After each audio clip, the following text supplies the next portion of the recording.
Here, everyone please rise.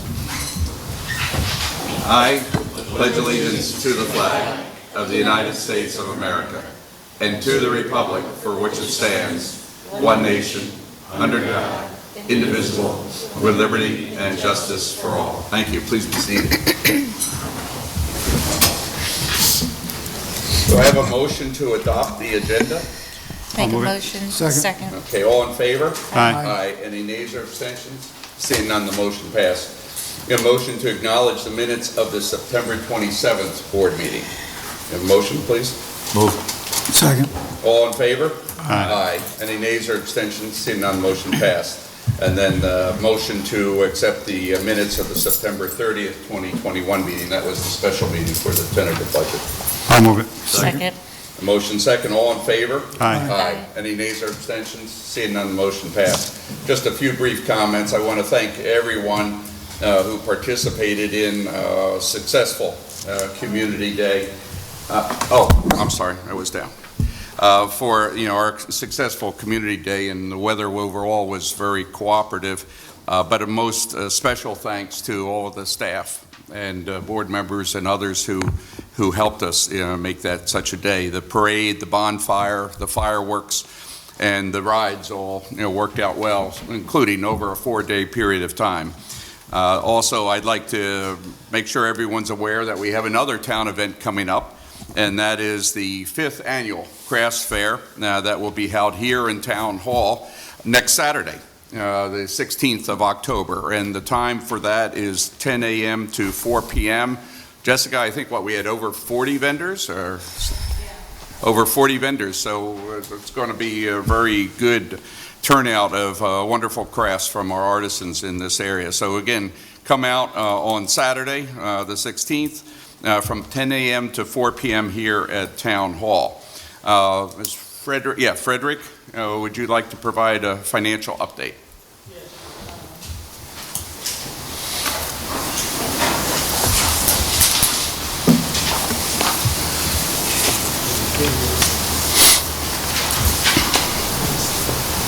Thank you. Thank you, Fred. Thank you, Frederick. Thanks, Frederick. Thank you.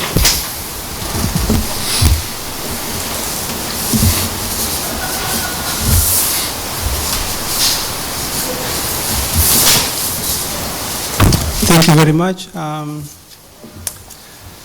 I will present an update on the financial affairs of the town as of September 30th, 2021. When I was comparing the expenditure up to that date compared to 2020, so we are at 73% of whatever we budgeted for.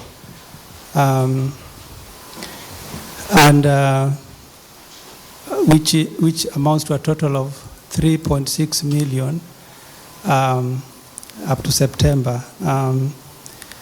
In the B fund, that is the A fund, in the B fund, we have spent about 61% of the budget. We are at $496,000. And then in the highway, we are at 2.5 million, 59%. Regarding revenue, we are at 3.6 million, which is 86%, or year to date. The B fund, 796,000, 57%. And lastly, the highway revenues, which we are at 87%, 3.6 million. I just wanted to add that in the A fund, we have been sharing together with the town board the report on the mortgage tax. And the one that we received last for September was pretty much encouraging. They reported that we were going to receive 117,000 gross for the month of September. In August, it had gone down, but this is quite an improvement.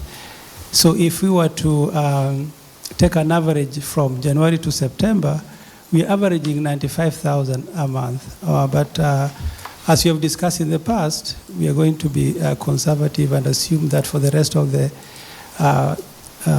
the year from October, will be at 50,000 a month. So all these projections, I haven't changed my projection for the estimated fund balance at the end of the year, which remains at 1.5 million for the general fund. I know there's so much to discuss today, so I'm just going to stop there and see if there's any questions from the town board. So just a couple of quick questions for you. So from a fund revenue perspective, the 3854, does that include the 570,000 of the mortgage tax? Yeah, so in the revenue here, 3.6 million, I have not, the only amount I've booked is for the first 3 months of 2021, which amounts to 277,000. So this data that we get from the county is just raw data. Mortgage tax normally we receive twice a year in the month of June and December. So 6 months from April to September, I've not actually booked it, but we know we are going to get it in December. Okay, so it's not part of the 3.8 then? That's not part of the 3.6 million A fund revenue, yes. And then I guess the second question is, if we take a look at where we're at from a B fund expenditure, Yes. we're in pretty good shape here, it looks like. Yes, we are.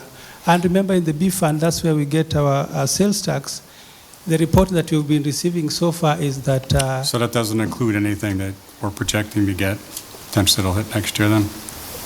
Yes, this only includes the amount that we budgeted for, which is 1 million for the sales tax. And remember, in the sales tax, which we normally attribute to the B fund, the DB, we have been told that we might even get more based on what we have been, the result that we'll be receiving from the county. So even though we budgeted for 1,094,000, we know that we will get a lot of, in excess of 500,000 growth. But you'll recall, Al, that does not come in until early next year. Correct. One last question for you. So you talked about the mortgage tax revenue, right? We're very conservative. We assume 50,000. I kind of told you to use a lower number just to be on the conservative side. But it's coming in average, what, 95,000? Yes, right now. So there's an opportunity if things stay the same, 45,000 times 4 months. So we could get additional 180,000 or so of revenue, potentially. Yes, potentially it would be 45,000 for 4 months, which will be added on top of the current estimated fund balance of end of the year 1.5 million. Okay. Anybody else have any Just what's the typical delay to tax payments we get? You mean for the sales tax? Is it a quarter, 2 quarters? It's running on a quarter, so we get or monthly for the mortgage tax. Right. So we're back in September. So they, the county clerk keeps it pretty much on time with the monthly And the calendar. sales tax? Sales tax, though, is based on, the county providing it to us next year as far as the surplus. So typically sales tax we receive every 3 months. Right. But mortgage tax only twice a year, in the month of June and in the month of December. But they give us the raw data on a monthly basis. That's what we get through the email. Got it. Right. And then the AIM funding, that comes in once a year, right? Yeah, usually in December. December, yeah. So that's why when you look at the percentages, they're, still, 25 or 30% off, because we're still waiting for those to see what exactly that revenue stream will be. Right. So right now, we're estimating it based on the previous performance. Right. And the minimum for the sales. And also, I guess, too, from what the county's telling us, it just hasn't hit yet, right, for the mortgage tax. So we know what that amount's going to be. It just hasn't hit yet. Yes. Correct. Yes. But you've already got it assumed in your numbers already. Yeah, the report here of 3.6 million only includes mortgage tax for the first 3 months, because I need to actually see the check before, but we know that we will get it. You know you're going to get it. It's just a question of getting a check. I got it. Okay. Thank you. All right. Anybody else? Okay, thank you, Frederick. You're welcome. Thank you very much. Yep. Thanks very much. We'll be hearing from you more as we proceed with the budget. So the next item is the public hearing, motion to open the public hearing. This is a resolution introducing proposed local law 4 entitled amending uses under the zoning code in the Conservation Commercial District and Conservation Office Park District. Do I have a motion? I'll make a motion. Second. Motion and second, all in favor? Aye. Any nays or abstentions? Seeing none, motion passed. So now, if anyone has any comments from the public concerning this resolution, local law number 4, please come up to the podium and identify yourself, and you would have 5 minutes to speak.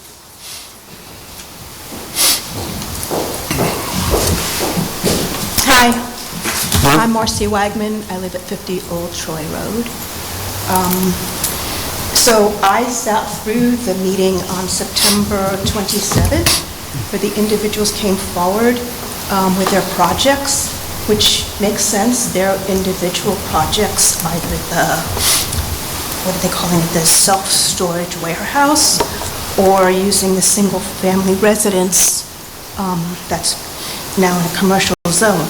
My concern is that the potential impacts on the full environmental assessment form discusses that there are many existing single-family residences and buildings in the Conservation Commercial District. We don't really discuss what about the development of new single-family residences. And I really don't have a sense of how many residences we're talking about within those zoning codes or zoning areas, and how many new residences could potentially be built, and what the environmental impact could be of that new development. And the form that was filled out, that I pulled down from the website, doesn't address any new development. It basically skips over that. And I know there's, for example, 17 lots in Chelsea that's zoned Conservation Commercial District, and there's 6 in Route 376. So there's a potential of 20 properties, and of course those could be subdivided. So I'm concerned about the implications of making this change, not the projects themselves that were mentioned on the 27th, but rather the unintended consequences of changing the zoning code and allowing residential development in areas that currently don't allow or don't accommodate that. And I don't think that the environmental assessment form in its current state addresses that. And I think, and perhaps I didn't see it, but the planning board was asked to comment on this, and I don't see what their comment was. So those are my questions and concerns. Thank you. The comment did, the planning board, correct, Barbara, did submit a letter saying that they were approving that. That's not in the record yet because it's, we just received that, from them, Marcy. So they approved the changes for the amendment or for those particular? No, for the amendment, because there are no projects before us other than the 2 that you mentioned, and they will go to the planning board, for further deliberations. Those projects. We're not approving any projects here. We're just Right. improving the overlay. Yeah. Okay. Yeah, so that's the case, and I believe also the county clerk or the county planning office has also said that this is of local concern, not a county concern. That's one other piece of information that we've just received. So that will go into the record. Okay. Okay. But still, as local concern, Yeah. I think we need to do a full Yeah. assessment of it. So Jim, what's the process for environmental? Is that at this So, point I mean, here or with goes to the respect- planning board? With respect to the discussion at hand here, the minimum lot size in the CC district is 1 acre. Also the constraints in the CC district is that there's a lot of wetlands and primarily wetlands. So all of those wetland areas are backed out under our calculations. That's not considered to be usable land. So for purposes of development, you have to have, net usable land. We haven't done a calculation of exactly how many acres there are in the district. If the board likes, we can look at that issue. Yeah. And I think last time we had asked, maybe it was We asked. Councilman Casella had asked what were the number of Properties. lots that were Yeah, so I asked for an involved? inventory to see how many other properties were affected. I haven't seen that yet. Yeah, so, I mean, we can get that, and, that'll, for purposes of the part one of, there's three parts to the EAF, so that's part one. And this is, because this is a townwide action, it's not site-specific. Right, but you could still do some modeling. Right, I mean, you could, figure out. so, I mean, but again, that, so we'll look at that issue regarding ultimately the number of lots, that potentially could come out of this. But, by the same token, the same number of structures from an environmental point of view could be built on that as well.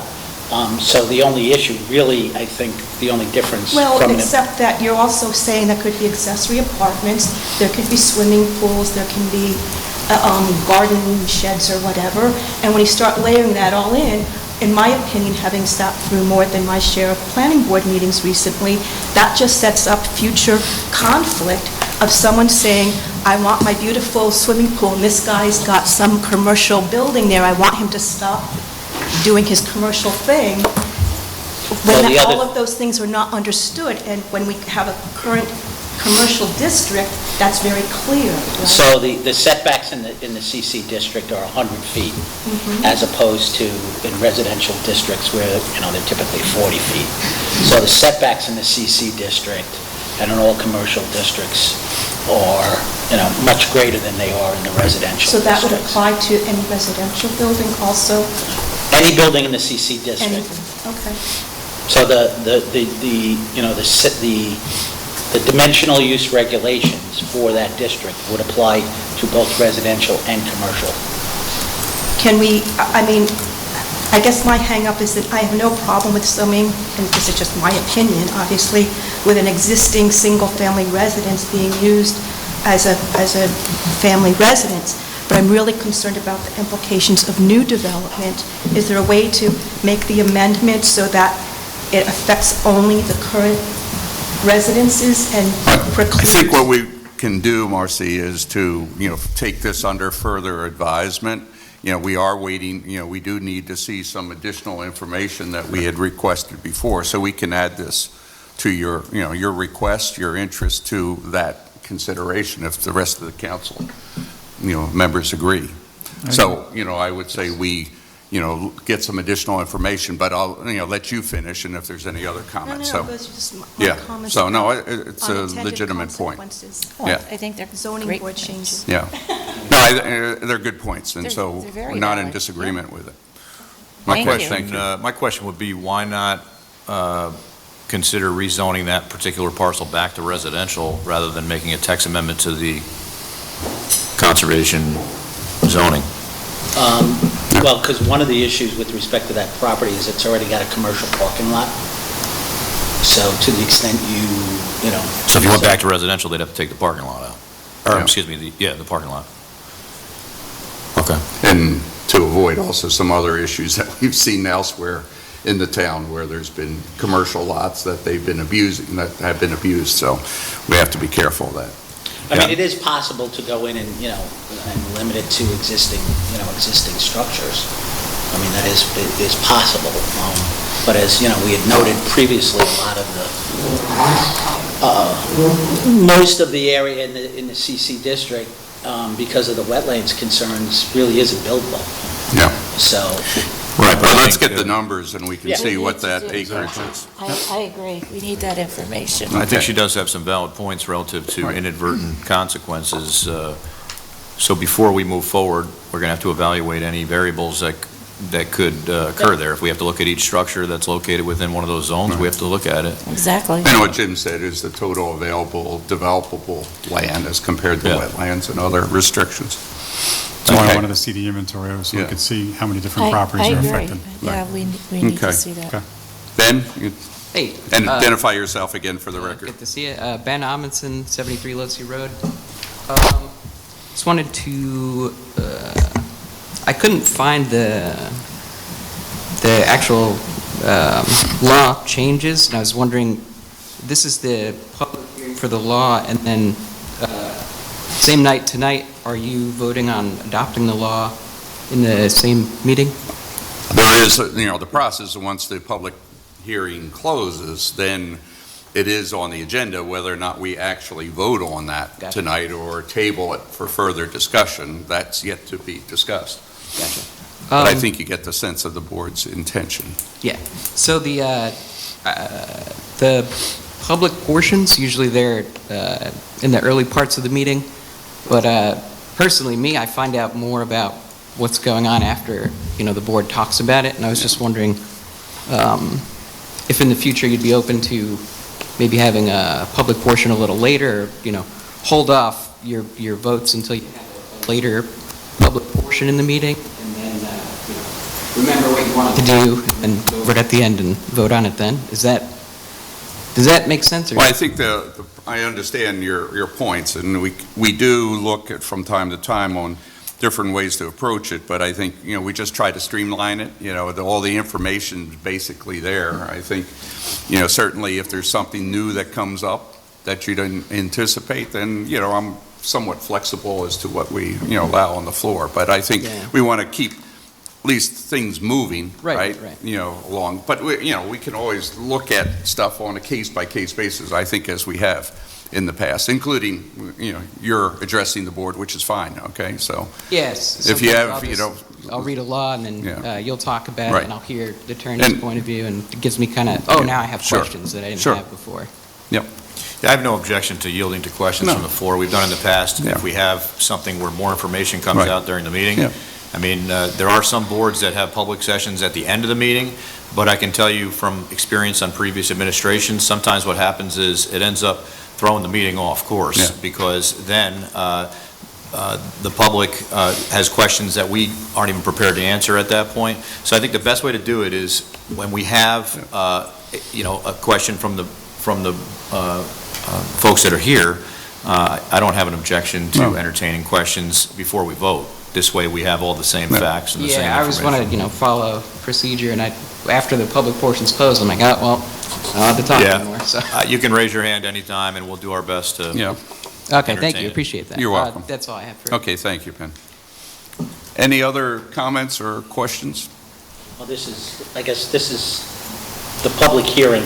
Correct. Yeah, on the public hearing part. I'm not talking Right. about the public portion of the meeting. This is the hearing. So, If there's nothing further, I'll move to close the public hearing. Second. Make a second. okay, motion and second to close the public hearing. We have a vote, yea or nay?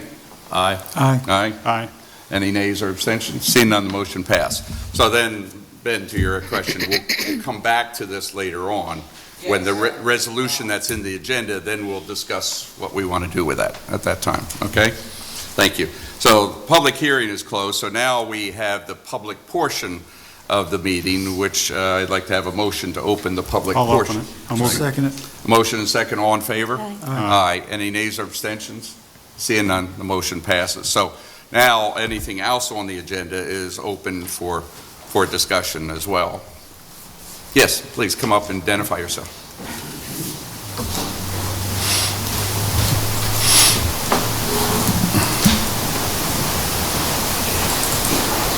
Hello, my name is Mark Citron, Ward 3. I live at 3 McIntosh Lane, right up the street. The reason why I'm here is I'm concerned about two discussions you're going to probably cover tonight. One is the water and sewer, and the other one is the recreation parks, and I'll be quick, brief. I have a botanical garden at my residence. It's 32 by 32. And I water my plants daily. And there is a lot of water consumption. The reason why I'm here is I just got billed $200 for the sewer, and based on your algorithm,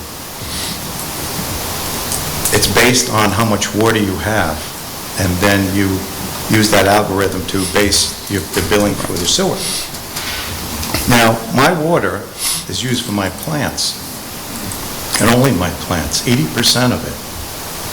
And I'm getting surcharged $200 on my my bill for water that is not going to the sewer. It's going to the earth. So that's one of my concerns.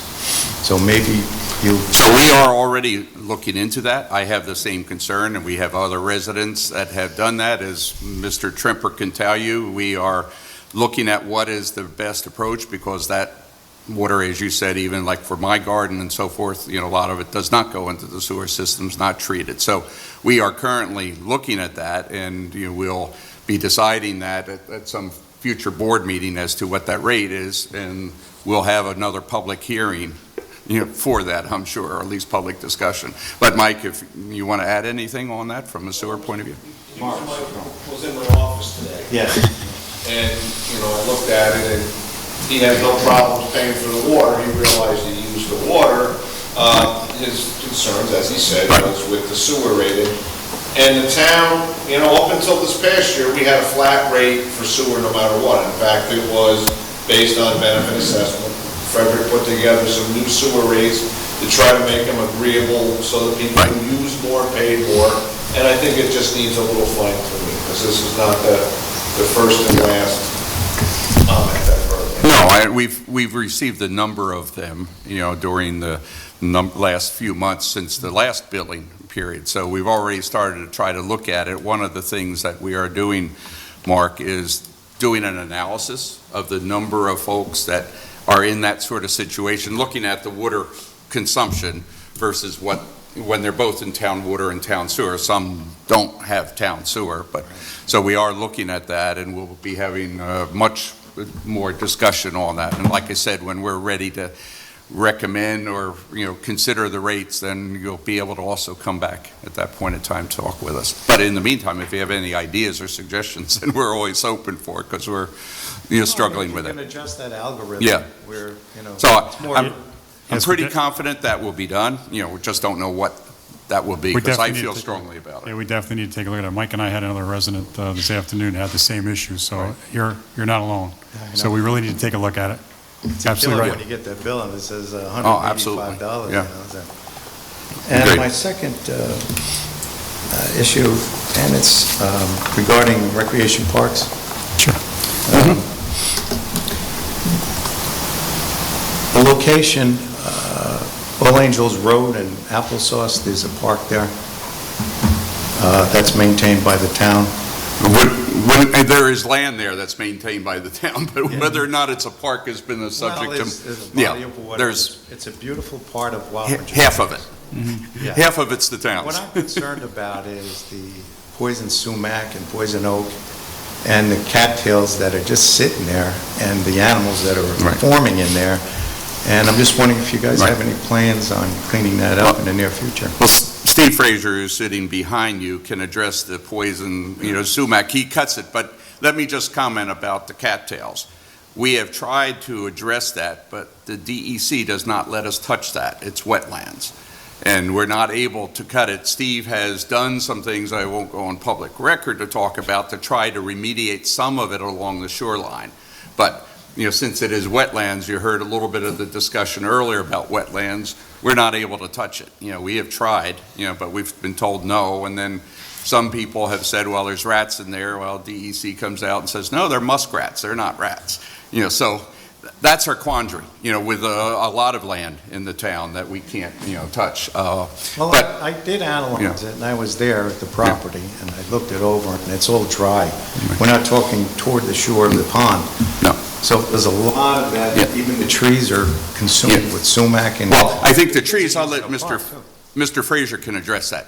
But, the wetlands delineation and the map goes beyond the boundary of where the actual vegetation is. It's 100 feet out. So that's where we have a problem. But trees and sumac and poison ivy and stuff, I think Steve can address that.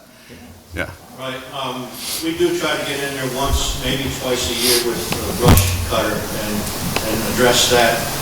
This has been a bad year because of the amount of rain that we've had. That land is typically wet, and a lot of times we can't mow it because it's too soft for the machines to get in there.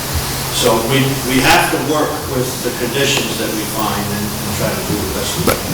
I notice you guys are doing a fine job there. You cut the grass nice and even. Right. But the cattails are on dry land. Yeah. Well, I mean, again, we could look at what the buffer is, but it's just like here, Town Hall should not have been built where it is because we're in the buffer for the wetlands. But if there is actual poison sumac or ivy in the trees, is it growing in the trees? Well, Steve can cut that out.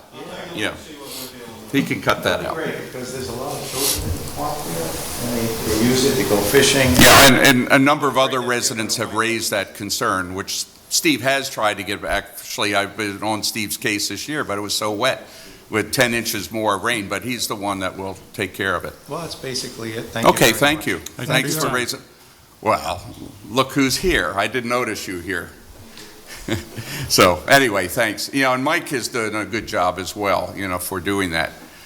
And, you know, as Pashi knows, I've been out there, you know, as well, and we aren't ignoring it at all. But we've had this problem with the DEC. So, okay, Steve, but you can go out there and look at it. Thanks. Welcome, sir. Thank you. Bill. My name is Bill Mishonis, and I live at 107 Old Hopewell Road.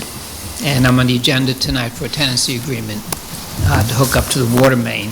And long history problems with my well. And I just appreciate the work that's been done on behalf of my wife and myself to get us hooked up to the town water main, work by Supervisor Thurston and by Councilman Beal. And I just want to say we really appreciate the work that you've done on our behalf to get all this taken care of, and that's what I want to say. Thank you very much. Thanks the engineer, too, for going out and evaluating it, which we're doing up and down the road, and we find increasing issues. We have a big project coming on, you know, as far as another, you know, development on Berry Lane, you know, that we have to, you know, bring online as well. You're very welcome. Thank you, Bill. You're welcome. And I believe there's a misspelling on the tenancy agreement. Yep. That'll be corrected. Again, for folks that live along the New York City water line that have had well issues and well failures, the position of this town has been to prioritize folks that have well problems, especially when there's a water line passing their house. Due to restrictions within the agreement with New York City, we can only at this point entertain those that have issues with their wells. So I certainly hope that this corrects your issues, which it will. And you have a neighbor not too far from you that had similar issues on the corner of Dean. So that's our position, and I'm glad that we can assist you. Okay, any other comments, questions? Okay, seeing none, do I have a motion? Make a motion, close.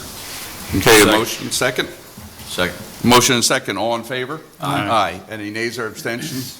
Seeing none, the motion passed. I'd like to just take the prerogative, because, you know, Bill, I don't want him to have to go through the agony of all of the budget discussions. If the board doesn't object to moving his resolution for the tenancy agreement up to now, up to this point. Yeah, I'll move that. I have no objection. I will move that resolution for the tenancy agreement, which is Resolution 2021-133 between the Town of Wappinger Water District and William E. How you say it, Mishonis? Thank you. That's my I'll motion. second it. Thank you. Okay, so there's a motion and second. All in favor? Aye. Any nays or abstentions? Seeing none, the motion passed. Thank you, Bill. You're welcome. So now we'll go back to the agenda, and we'll ask our highway superintendent to, aren't you the first one? Yes, you are, to give a presentation on your highway budget proposal. He can wait till later if he wants. Though. Yeah. Hello, everybody. Good evening. Good evening. Good, how are you? Hi, Mike. Can I ask you to give me a copy of your documentation after the meeting? Yeah. Thank you. I'll email it to you tomorrow? Or? That's fine. Okay, thank you. Thank you. Just to give you a little bit on what we, the employees that we have. We have 1 secretary, 2 mechanics. We got 6 heavy equipment operators and 10 MEOs. All right, we cover over 100 miles of road, 400 town roads, 19 employees, and we service and clean over 2,700 catch basin drainage and easements each year. Okay, winter time. Before the storms hit, we usually go out and put down a light coat of salt, so people can get home safely. And after plowing, we got mailbox replacements on some runs. And then,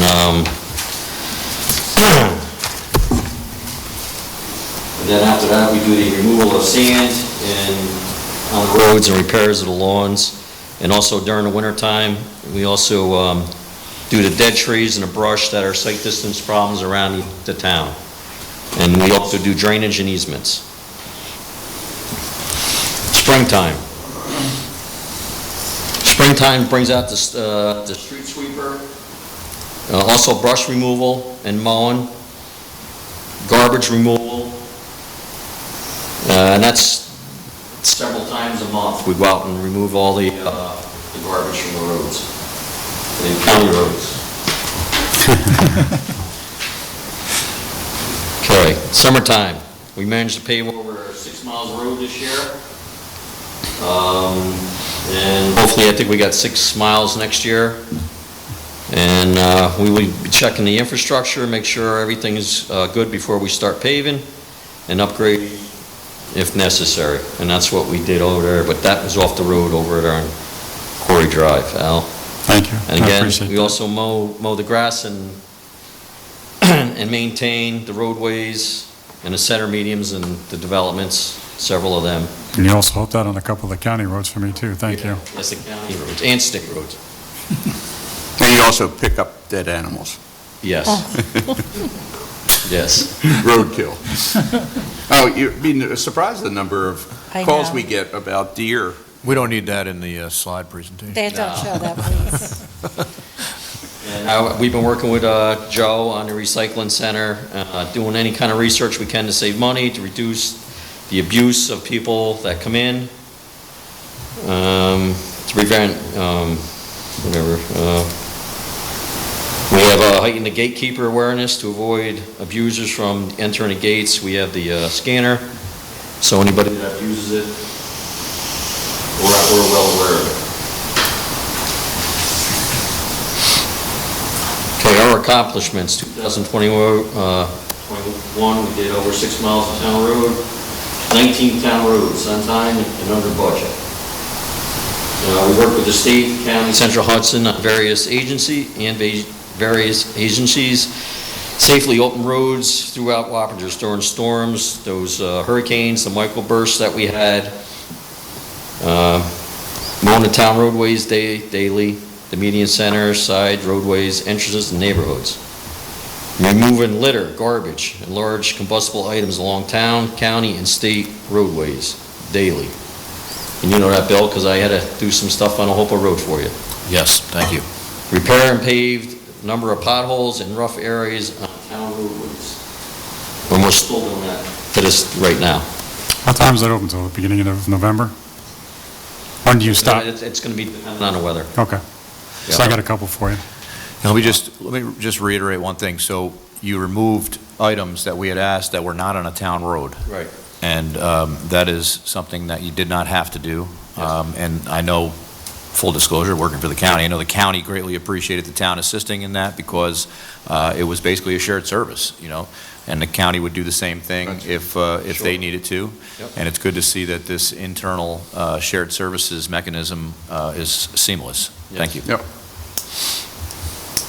And I've been working with Kevin Hathorn. We hung over 60 banners, hero banners throughout the town. They look great.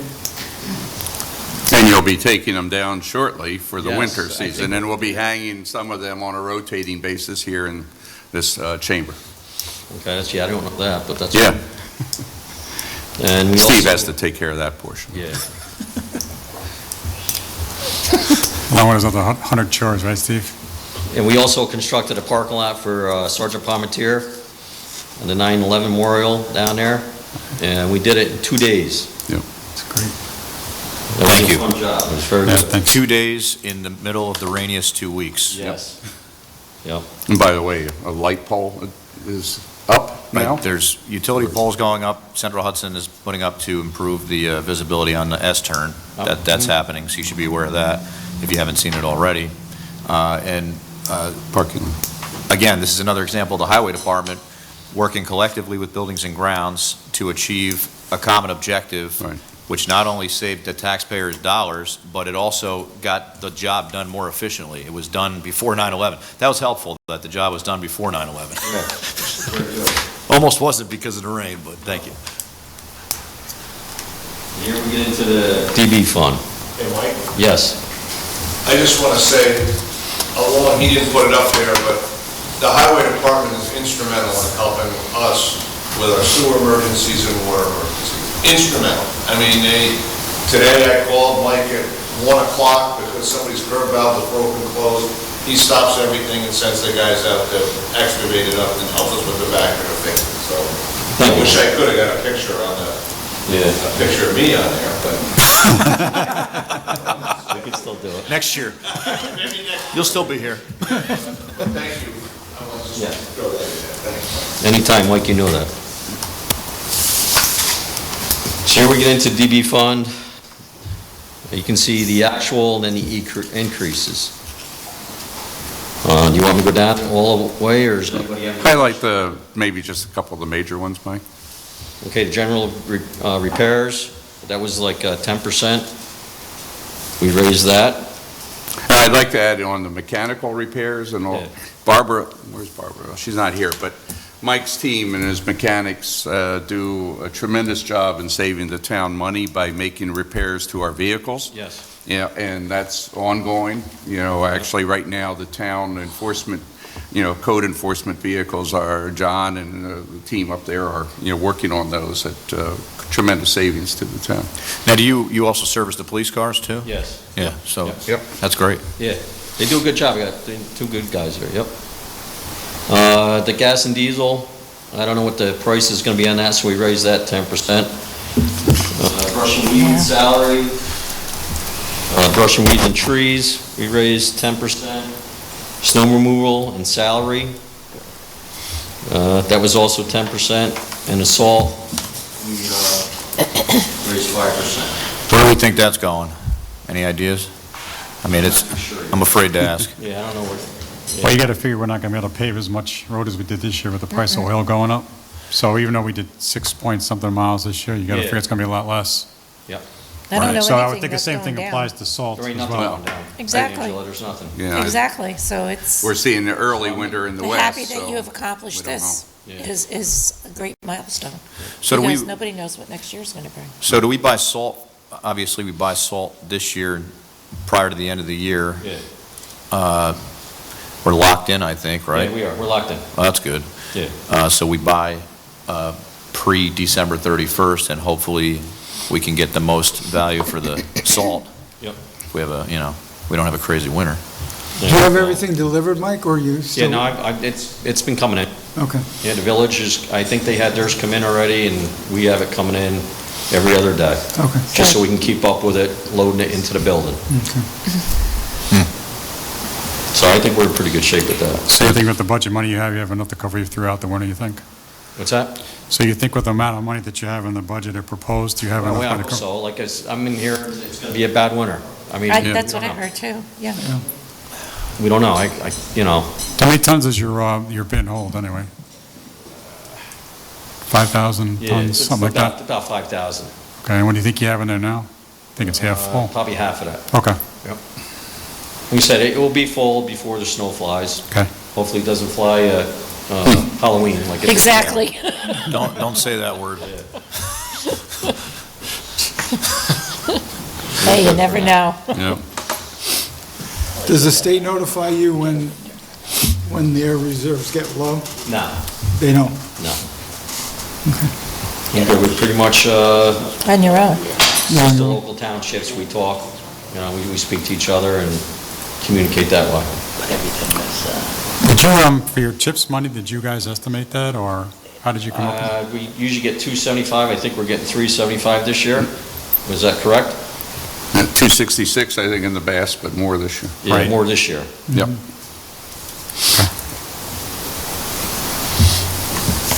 Yeah, I got it, 377, 850, 121, and last year it was 278.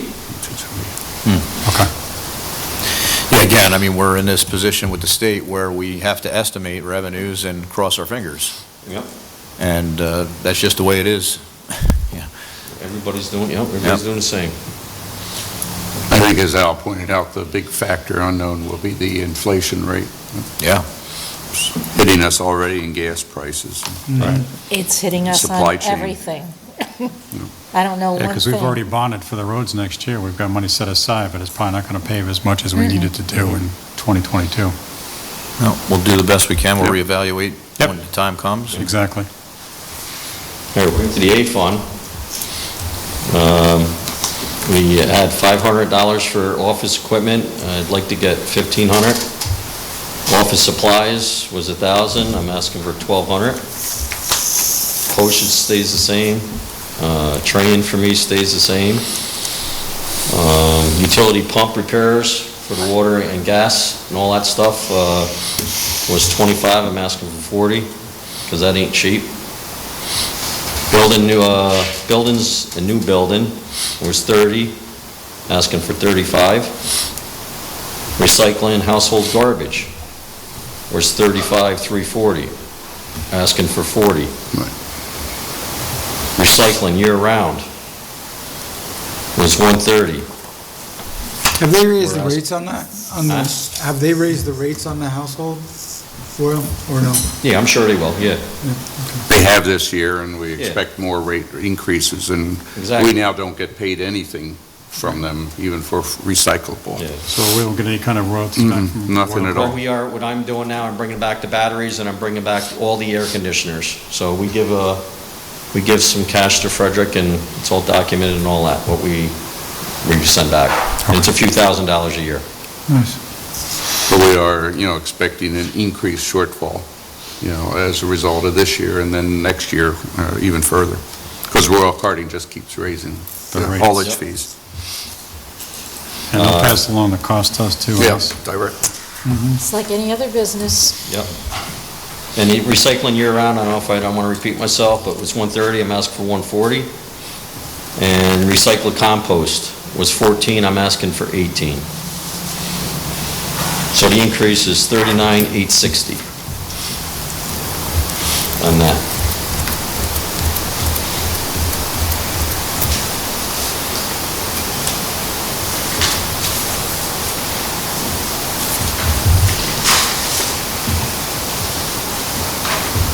That's pretty much it.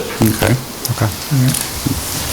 Thank you, Mike. Any questions about anything? Mike, I think the board and the town, Our 2022 goals, like again, maybe we could shoot for 6 miles of road, purchase one new plow truck, and finish highway garage the improvements. Right.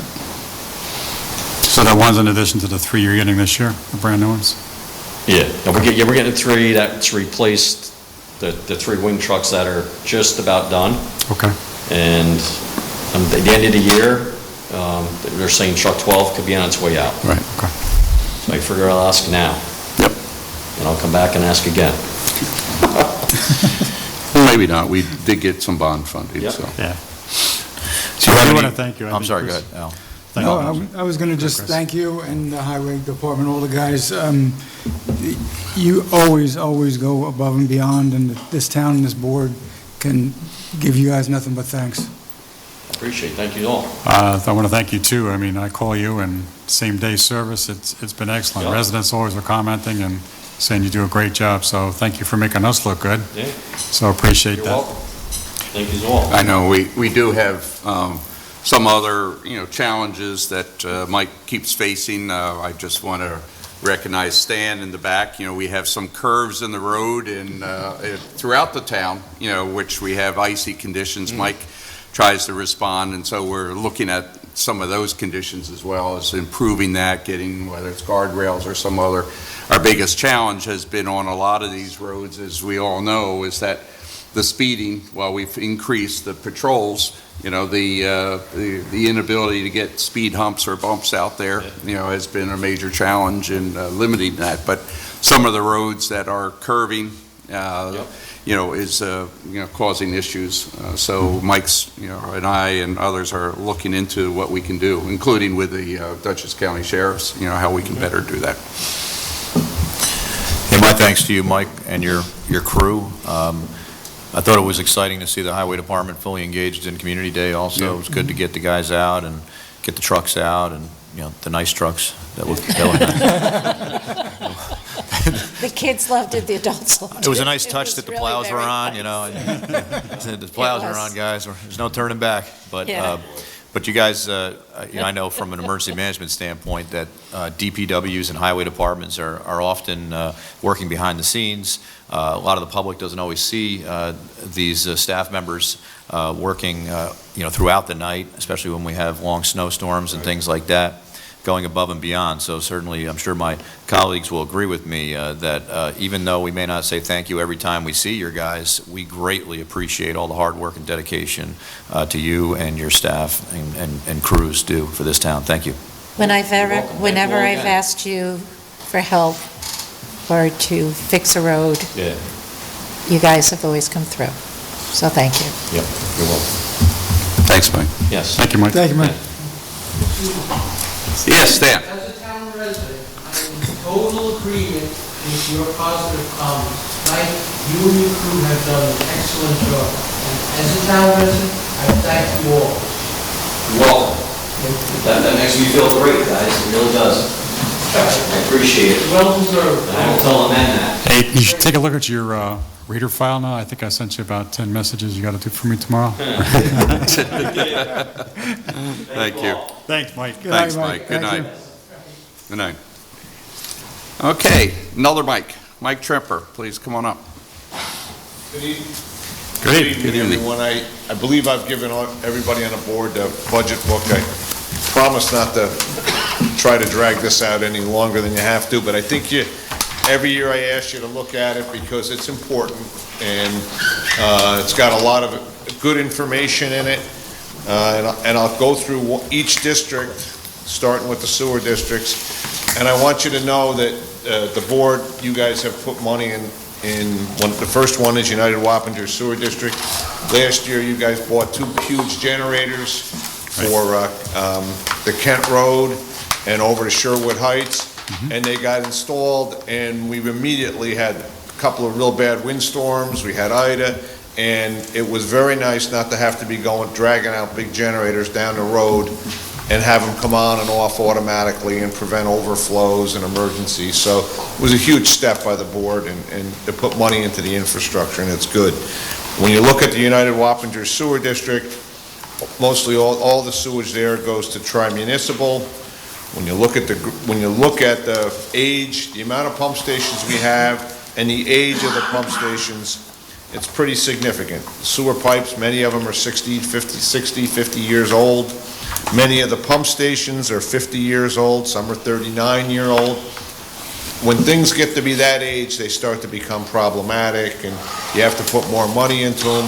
One thing that we have noticed, and Mike talked about it, and I'm sure every department head will talk about it, is getting parts and equipment and keeping things efficient is very, very, very difficult. Prices are going up. Even repair clamps and things to fix water mains and sewer pipes, the prices have jumped up, and we've had to order more to make sure I have them, because I don't really know when we're going to get, there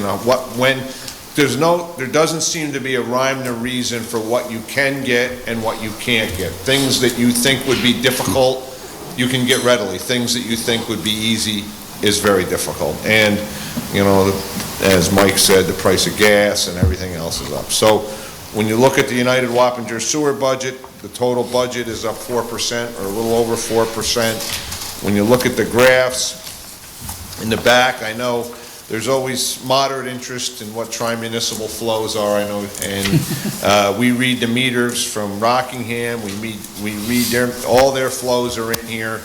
You can see what tri-municipal has a meter, we have a meter, and you can see the comparative flows between the two of them. And, it's very, very, very close. And it wasn't, we got with them to get some of the metering situation straightened out last year, so everything is in good line with the United Wappingers Sewer District. The rest of the sewer districts are all the small package plants that we have. Those plants are all built by developers in the 60s, run into the ground, and then turned over to the town. So we try our very best to keep these plants up and running. When you look at the budgets for them, they're up between 5% and 6% and that's for the electric. The electric I didn't mention with the United Wappinger Sewer Electric, I've factored in a pretty good increase because I believe that's going up. But for these sewer plants, Fleetwood Sewer District, that is one of the few, the other two ones, Wildwood and Midpoint Park, they're under a DEC mandate, and Fleetwood is not far behind. Right. And when that happens, there's additional sampling that has to be required, additionally monitoring and those type of things. And when you look at these performances for these sewer plants, they're strictly flow-placed issues. The plants were meeting all their permits. The DEC changed the permit limits to make them stricter, which there might be good reason for that. But now these old facilities can't meet these new requirements, and the town is going to be faced with some decisions about what they have to do. And they're Wildwood, they've done that. Midpoint Park, they're well on their way of doing that. But Fleetwood is one that we're going to have to come to some hard decisions on. But there are other failing facilities in nearby there that are privately owned that'll make sense for Fleetwood. But if you look when you look through your graphs, because I know you'll all do this, when you look through the performance of the facilities, you can see Fleetwood is far below its permit limits set forth, as is Midpoint, with the exception of flow. Midpoint Park is the same situation. They're under, they changed the Speedies permit. They're forcing us to either rebuild or go someplace else with our sewage. And we're maintaining what is there. We're trying to keep everything going so we don't have fines or environmental concerns. That budget is up $5,000, 4%. So can I just ask you a question? I'm hoping that's where it will stay. I don't see why it wouldn't be here. Hi, can I just ask you a quick question? So Royal Ridge Sewer, I see the average flow is, looks like you have a permit allowance amount. The So it's permitted like flow is 66,000 gallons. Yeah, I so believe. we've been, looks like, that happens to be my area, but it looks Yeah, like we're 66. significant. Looks like we're a little bit high in July, and we've been pretty much over in 2021 versus the permit. Yeah, you're What does that mean? always over the flow permit there. I mean, when it rains, we've had a wet year. I&I is a very expensive item to repair. We had an engineering and capital work done on the sewer mains 5 years ago? Yes. 5 or 6 years ago. It was a successful program.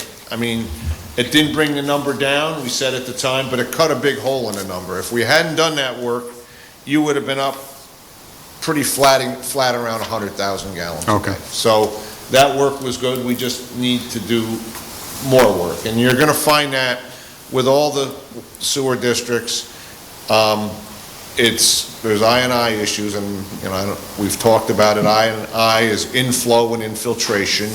Inflow is when you have a direct connection into the sewer lines, like a storm drain or a roof leader.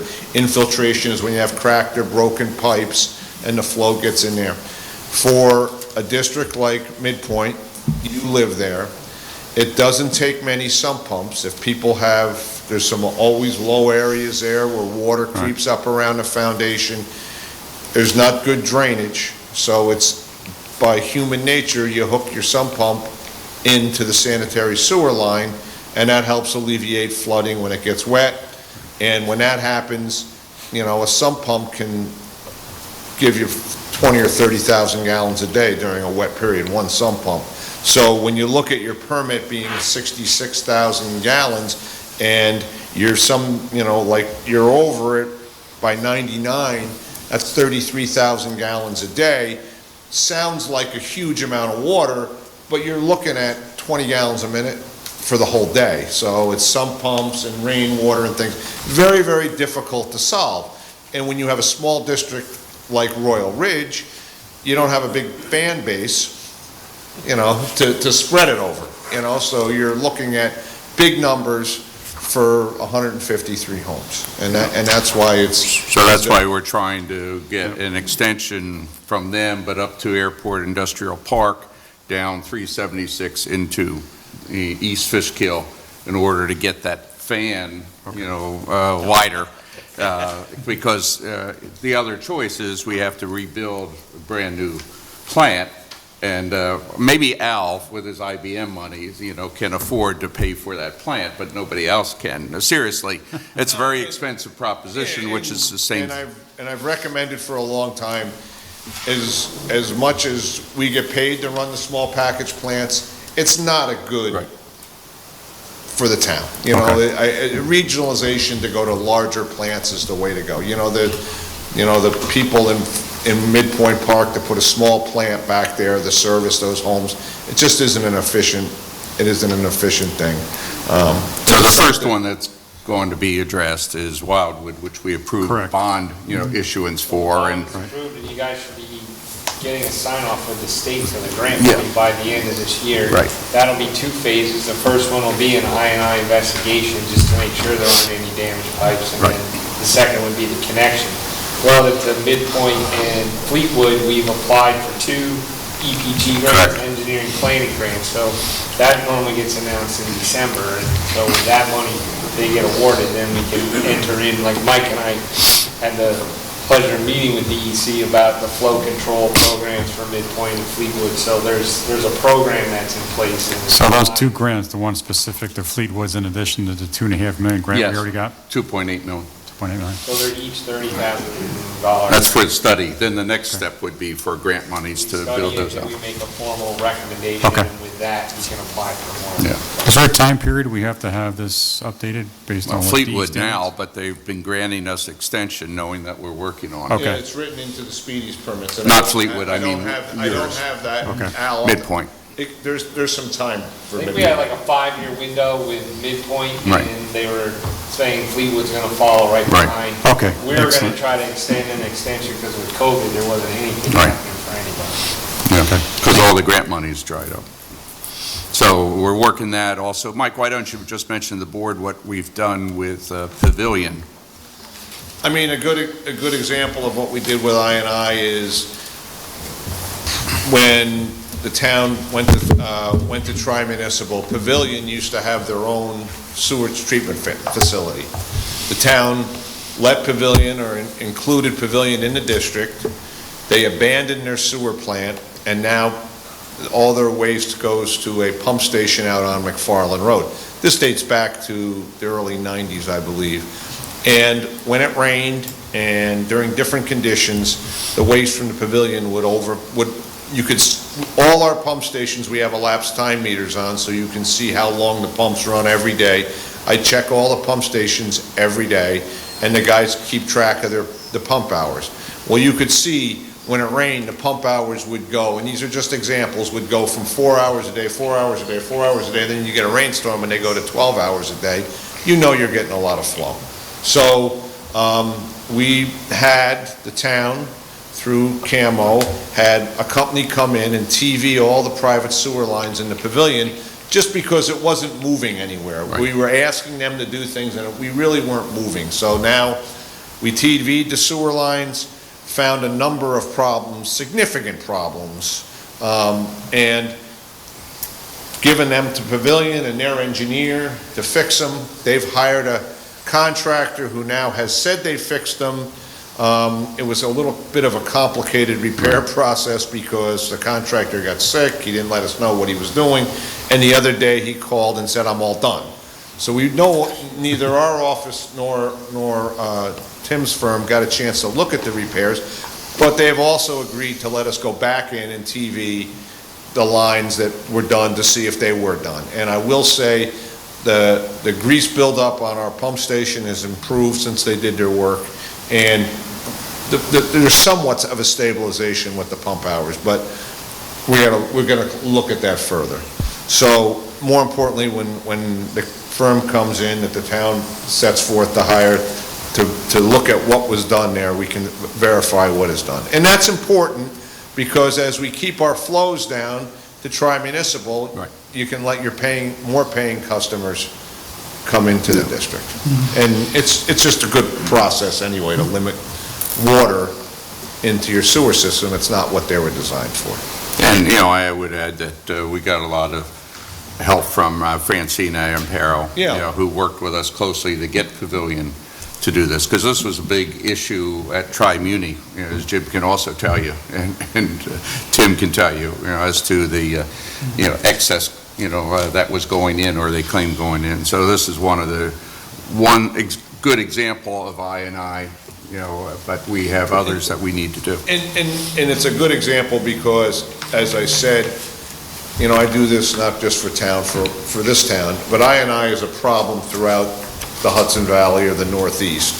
And the best way to grab it is to try to get the low-hanging fruit, like the pavilions, like if you can control sump pumps, things that you can put, your hands on, because some of these overwhelming multi-million-dollar I&I projects, if you were to look at them, don't always give you a lot of success when you get done, because it's when you have 60-year-old pipes, it's hard to stop it. So after sewage, the next part of it is United Wappingers Water District. That's your biggest water district in the town. We have 4,000 connections, or over 4,000. You have recently, when I first worked for the town, you had one well field, which was the Hilltop well field that was in the 70s, and we would be every summer putting on a water conservation. The tanks would be marginally full of water, and it was very, very difficult. Then, and I'm just going to give a quick history lesson to where we are. Then the wells were found to have, under the influence of the streams. The town later bought Atlas, developed Atlas into a good well field. And now this past year, you've gone to the original well field at Hilltop where we have 4 wells. 3 of them were in a state of disrepair. You've drilled 3 new wells, and we now have, the original well field is now back being a very robust well field. All new piping within the well field. It was a very, very good capital project, and it was something that'll keep you on firm ground for water for a long time. One of the projects one of the things I think we need to do is look for sites for another storage tank. We've talked about this a lot. Currently, we have 1.6 million gallons in storage. Rule of thumb is you have a average day flow for the size of your storage tank. Your average daily flow, like this time of year, is around 1 million. So it's good, ample for this time of year. But in the summertime, when people use their water, you go up to an average daily flow of 1.4, and that means there's days where you use over 2 million gallons a day, because there's days when it rains and you don't. So siting another storage tank at an elevation, and you have a lot of high spots in the district that would make sense for a storage tank, and I know every people are on board. We've talked about it. The other item is New York State was one of the first states to pass limits and concerns on PFOs and PFOAs. You know that from Hoosick Falls in New York State. You know that from the city of Newburgh. Originally, it was thought just to be a fighter, like a foam suppressant, firefighting chemical used at airports and firehouses. But it turns out it's way more prevalent than everybody originally thought. We test all our wells are tested quarterly. We have 9 wells. We have 11 wells, including Meadowwood. The testing is very expensive. The numbers, some of the wells have come back non-detectables. Other ones are 3 or 4 parts per trillion. The limit is 10. So we're in a good spot for that. Some of the other wells, we can apply for waivers to stop testing. I've spoken to the supervisor, and we have the monies in the budget, and I left the monies in the budget. I think not testing for these items because they can come and go, and if they come, we want to be aware of it so we can be proactive. And it's expensive testing, but I think it's something that was in last year's budget. I left it in this year's budget. So I think it's important that we do that. One thing, when we look at the water district, and I tried to keep the rates as best I could, but again, the pipes are 60 years old, as the supervisor will tell you, or you guys might see, you read our things. We have more water main breaks. It's a pretty ongoing situation now where, I call him and then we put it on, and we have a good program of notifying the town when we have them, but it's an ongoing thing, and I wouldn't, just to start replacing water mains, you can't do. It's not like we have problems in one particular area where we could say we have to fix this area, maybe replace them all and do a capital improvements, one here, one there. But, I mean, it makes me feel old. Clamps that I know I put on in the 70s and 80s, you dig up a leak and they're all rotted out and gone. So, thank goodness I'm not rotted out. But, I mean, some of the things are so, that's where we are with the United Wappingers Water District. So I do want to thank you because you did take care of a problem for me on Gabriella. We've been there back a number of times. As a matter of fact, we had 2 water main breaks within a period of 3 days back in the April-May time period. Yeah, and you and your whole team were there throughout the night. And that's a good example. And, so, with a lot of these, and you'll see that because as the water mains and the appurtenances and the clamps and things get older, as long as you keep a constant pressure on them, if something is rotted, it'll kind of hang in there. But if you get a break and then we shut the water off to fix this break, and then the pipes half a mile down the road, now they're out of water, and they move a little bit. When you go from 110 pounds pressure to no pressure, you put the water back on them, and that slightest bit of movement will make the decayed pipes give way down there. So it's something you see sometimes. We fix a leak and then not far from there another one pops out. But we kept the number at United Wappingers Water District at a 5% number. So I'm hoping that that's going to be good. The other water districts we have in the town are districts where we buy water from neighboring communities. The Fleetwood Fleetwood Water District budget is up slightly, or it's up $8,000. 4 of that is the village of Fishkill has increased their water prices and bills, and the other 4 is to maintain the lines in the system. We also have the Watch Hill Water District where we buy water from the town of Fishkill. My number there is up $1,000, and I don't have the purchase of the water in here, but that number is going down because we had an aggressive leak survey and program there last year, and we've really cut back on the amount of water we have to buy from the town of Fishkill, which they're happy about because they don't want to make any more water than they want to make. So Watch Hill Water District, there's very little monitoring that goes on there, and I didn't say this, the Fleetwood Water District, because of the population, requires a lot of the similar testing as some of the larger districts. I tried to go quick. I don't want anyone to think I was rushing you. If you have questions, let me know. If you read my book and you have more questions, call me ever. And if anybody ever wants to take the time to go around and look at the water plants or look at the sewer plants or look at anything, I'm always in on giving it to her. So. Thank you, Mike. Mike, thank you for, again, going through this process. I mean, again, I'll just say what I've said all along. In the town of Wappinger, obviously we treat our water and sewer as critical infrastructure because that's exactly what it is. But not just the maintenance of the critical infrastructure. We have invested millions of dollars in improving the infrastructure because we view our water supply as a commodity. And Hoosick Falls and Newburgh and other areas across the country are evidence of how important it is to stay ahead of things from a water perspective. And our quarterly municipal water testing above and beyond the standards set forth, I think is a proactive approach. And let's not forget, we were the first town in Dutchess County to require private dwelling well testing, and I voted for that. And it was not a popular vote at the time. It was very contentious. And I will tell you, when I purchased my home, I was a victim of my own law. But I'm glad I tested my well. My wife said, "What is this $500 charge that we have to pay?" I said, "That is a requirement under the town of Wappinger that we have our well tested," which I'm glad we did.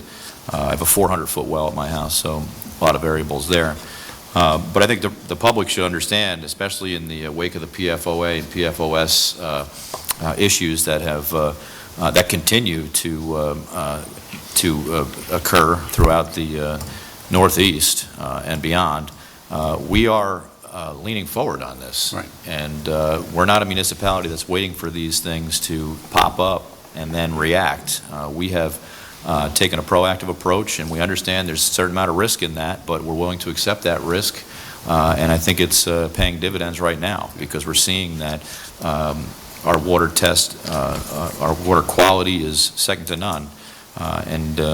In fact, we, worked closely with the county and insisted that the county extend the diameter, the radius, right, Tim, of where they do the testing, both on, the east and west ends of the airport. The east end being one where we've extended, I think it was, a 2-mile radius to make sure we did testing for residents there, like on Hackensack Heights Road and so forth, and then going west to protect our, well fields at Atlas to make sure that there wasn't there, right, Mike? So that we get those reports regularly and are able to monitor those and then work with the county and the state on that protection. And that's a smart approach to use, and I thank you for being proactive, Mike. I know you're going to be around in this town for another 20 or 25 years, so I appreciate it. Probably 30. If you let me, I don't know. The one thing I didn't mention is the town is really going ahead and they're going out and they're working with an engineering firm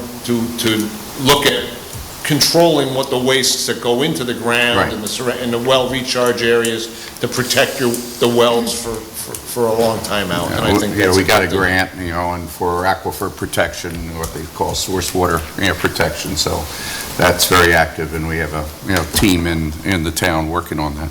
We also meet the filter standards now. We've accomplished that capital project, which now is probably post 2 years at this point, but the filters are in place. 2012, the filters have been in. And we maintain those filters, which is an important thing. And I will say that I do support one of your objectives, if not all, but most notably the siting for another water tank at a high elevation, which will give us additional capacity for times of need. Yeah. Well, and at times of need, if we have a problem, it's just like our program, which we're moving ahead with the grant monies with the village. Right. For emergency interconnection. And the last thing I'll mention, because Jim owes me a letter to get it, finalized, and that's with the DEP that brought us the pipeline. But at the same time, during, I guess, the Gutzler administration and the lawyers had negotiated with, the DEP, New York City, in order to get us unique access on this side of the river to their water. Yes. So that would be an emergency backup. Now that project is nearing completion, we're at a position where they don't need much water from the town anymore, so Jim and I and the rest of you will be involved, are going to be asking for those restrictions to be lifted and to complete the negotiations on the terms and conditions, such as pricing, for the water, if we were to need it. And that's yet another redundancy in the system.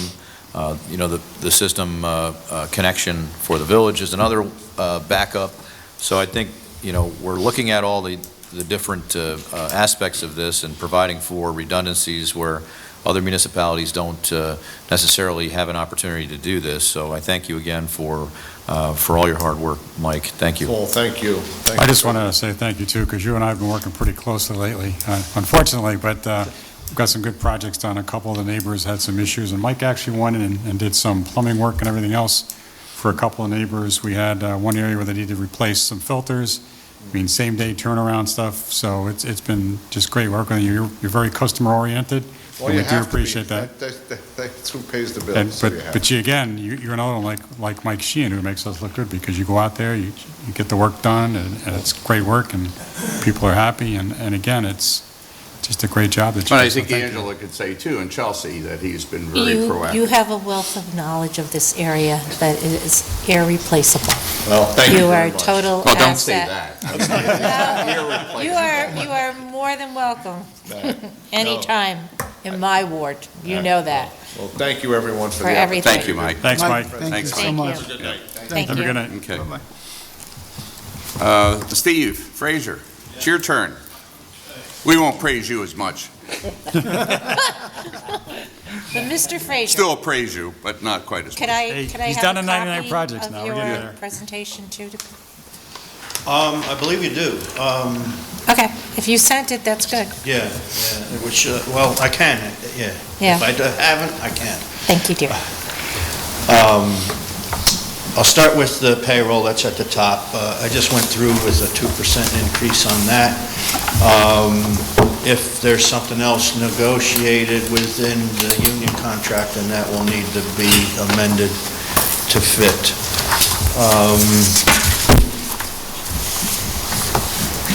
We've spoken about some additional positions. We can talk about that further if you like, but I don't see that in the tentative section. I'll go through, I kept it fairly flat, and I'll touch on the increases that I did feel were necessary. If we go down to, If you would just give us the line number. yes, that's Okay. what I'm working on here for you. The 212, Parks Equipment. I had, typically, we have had 25,000 in that. That purchases our major equipment pieces. If I need to make an improvement somewhere for an additional tool or replace something that's worn out, that's what we've been working with. This year, well, last year we had the dump truck that was added to that line, and then this year we had pickup truck that was added to it to replace. On top of the 25,000 working amount, I had added 60.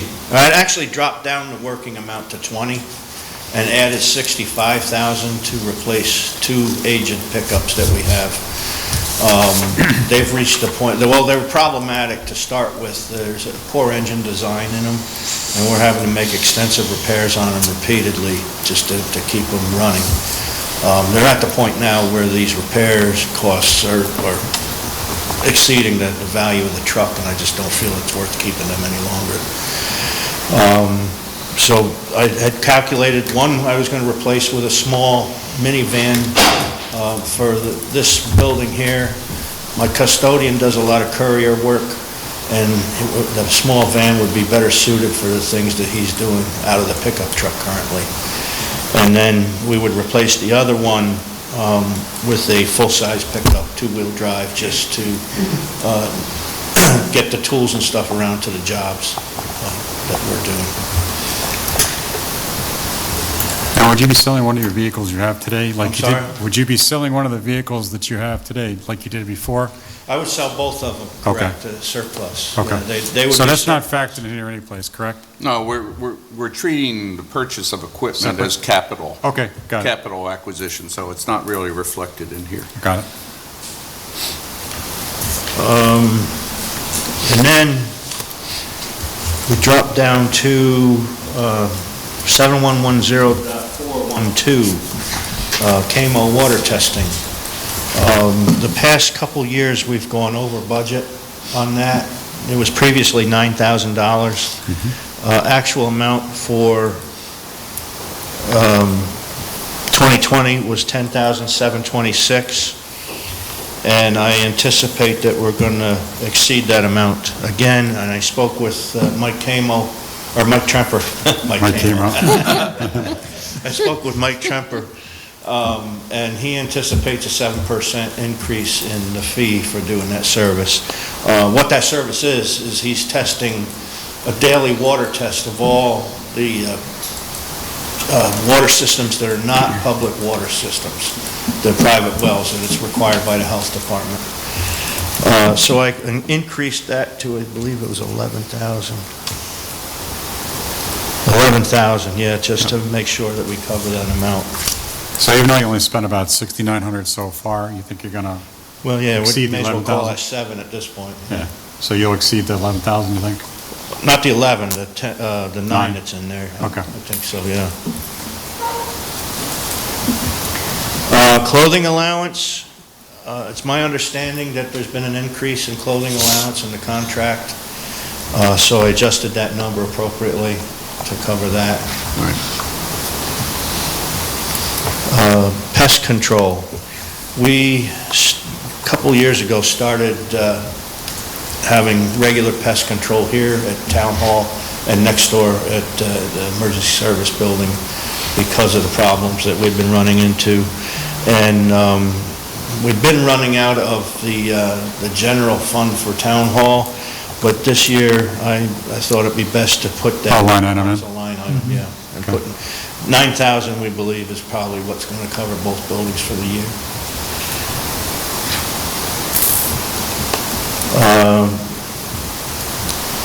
Dot 419 is equipment repairs.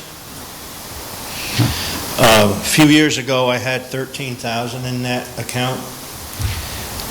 That got reduced to 10 at some point, and we were exceeding the 13,000.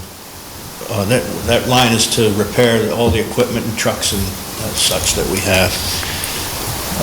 So I put that in at 15 this for 2022. Where do you think you're going to be at the end of this year, Steve? I'm already over. I've had to make some change, some movement. And obviously in the wintertime, you roll in and you start repairing equipment. Do you have a ballpark or any idea? Let me see.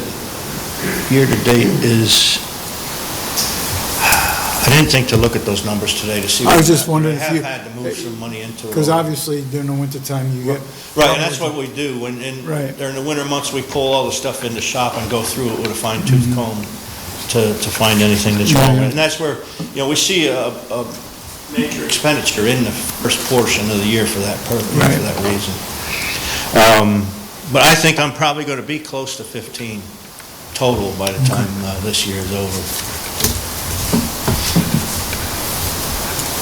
Gas and oil. We were at 17,000 in 2018. That got reduced to 12,000. It wasn't a problem, but I anticipate fuel costs rising. They've already gone up 30% this year. So I put that back at the 17,000. I anticipate the fuel's going to continue to rise.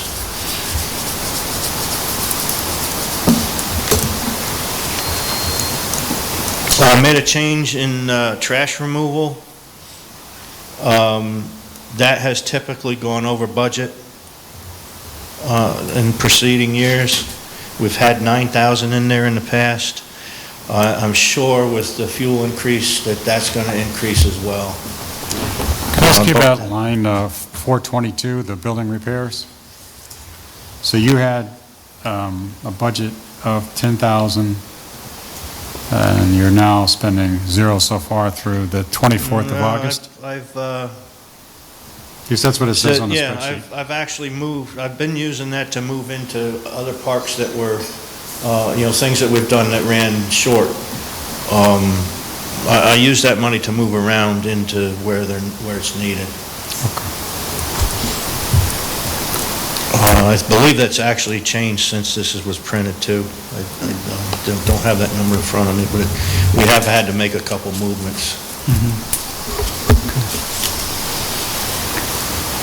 And Pauline? Yes. You're at $3,000 budget, you spend roughly $1,100, and you're asking for $3,000 next year. Well, I can't anticipate what's going to happen. I mean... So do you have money I guess what I'm asking is if you only spent around $1,100 this year, is there an opportunity to spend some of that money to help out? Because I know you got a lot of lists of projects.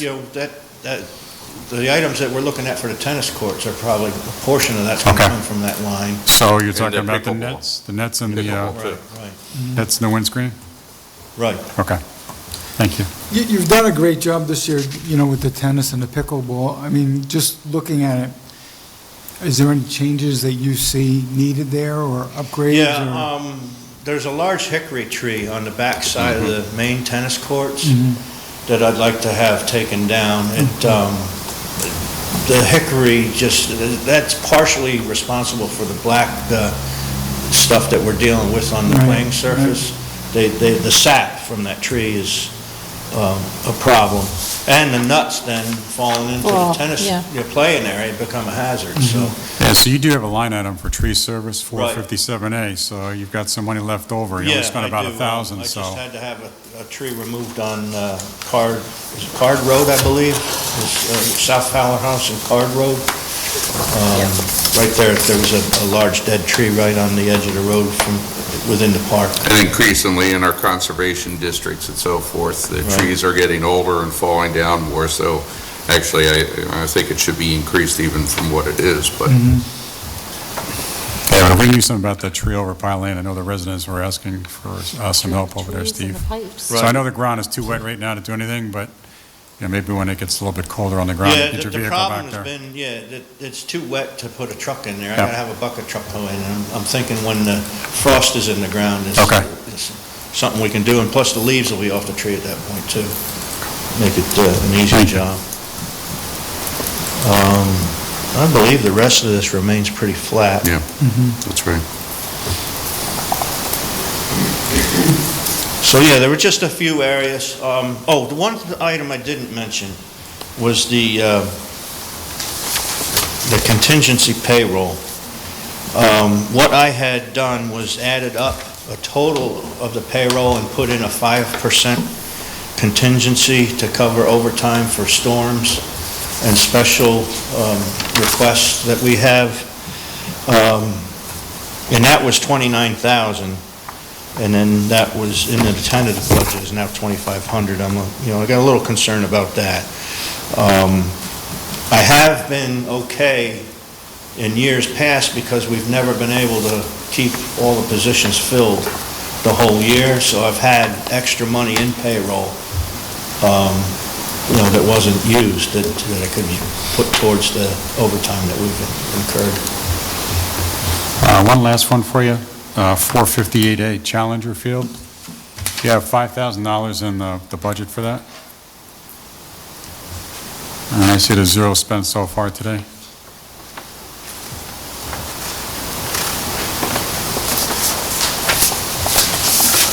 Just wondering what the 5,000 is for. Okay. The previous year, we bought them a shed, and then I think some of this, the repairs that are going on out there will come out. So I of think this. Safeco came out of Parkland Trust, I believe. Tim, I don't know if you know that or not. I think that's how we paid for it. Okay. Anyway, I We think it do came out of entertain Parkland quite Trust. a few requests from that league, and, I just wanted to have something in there to try and answer some of that. How the docks holding up, Steve? I know last year, you had to get some I special... have seen, one of the rails is going to need some attention through here on the ramp going down. I never did get the second dock in place, but it's ready to go for next season. We'll have it in. And I'm pretty certain that the other dock is in good shape because we did quite a bit of work of overhauling on that one. Okay. But yeah, there's the one railing is going to need some attention through the winter.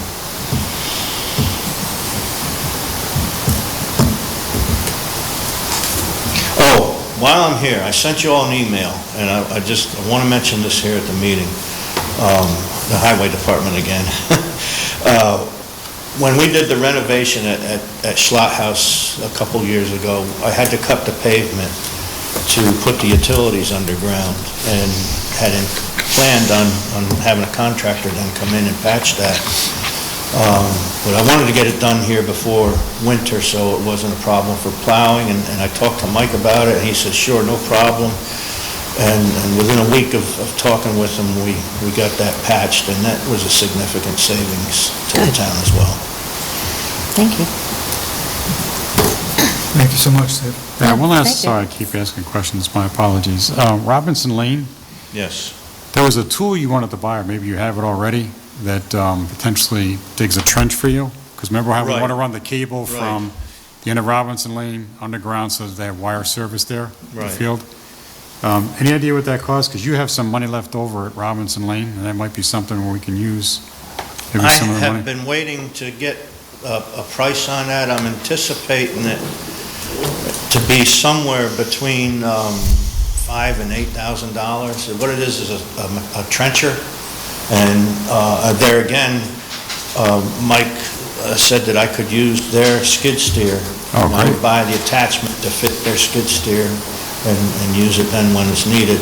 That same attachment would be used for just about any job where we need to put underground piping in place. And with the installation of the cameras that we've been doing as such, that's what we do. We put conduit in the ground to run the camera cables, and I can run a trench from the road clear back to the concession stand to put communication cable in.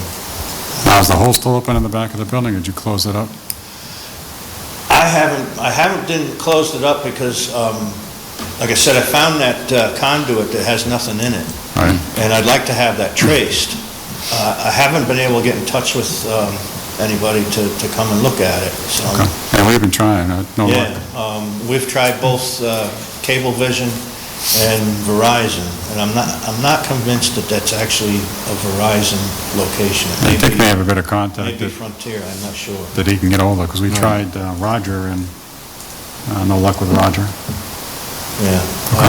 Yeah, I mean, I've got the machine sitting over the hole, but Okay. I don't want to leave it open indefinitely, Okay. but I don't want to cover it up until somebody has a chance to look at it either, and see if there's a way to figure out where it goes. If we've already got that conduit in place with nothing in it, that'd be ideal to bring a communication line in with. Makes sense. Yeah, yeah.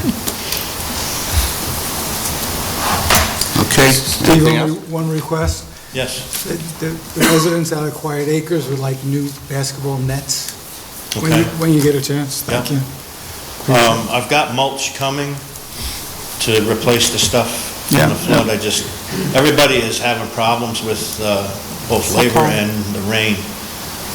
The clay, they can't process the clay because they've gotten the same amount of rain that we have, and it's too wet for them to process it. So It's on order, though, right, the clay? It's yeah, just- it is on order.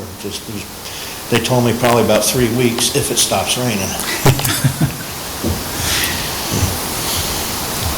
Any other questions? No, thank you so much. Thank you, Steve. Thank Thanks you. for everything.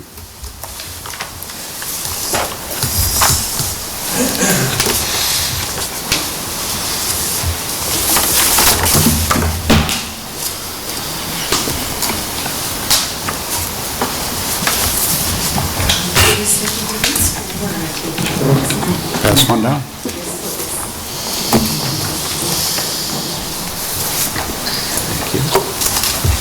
All right. What a week, right?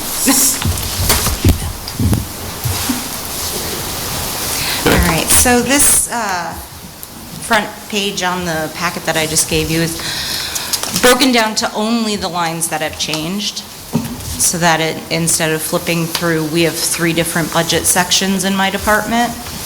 So instead of having to flip through all 3 of those, I just put those together. So 2021 so far for us has been as good as it can be. COVID isn't over, so that's created some challenges for some of our programming. Our 2 outdoor program, or our 1 outdoor program, fishing camp, not a hitch, not a problem. That's something that can be run outdoors. We moved our basketball program outdoors. That was very popular. Our gymnastics program, which is our 2nd largest program behind summer camp, was not able to run. It has to be run inside of the school because the school, it provides us with the equipment for that program.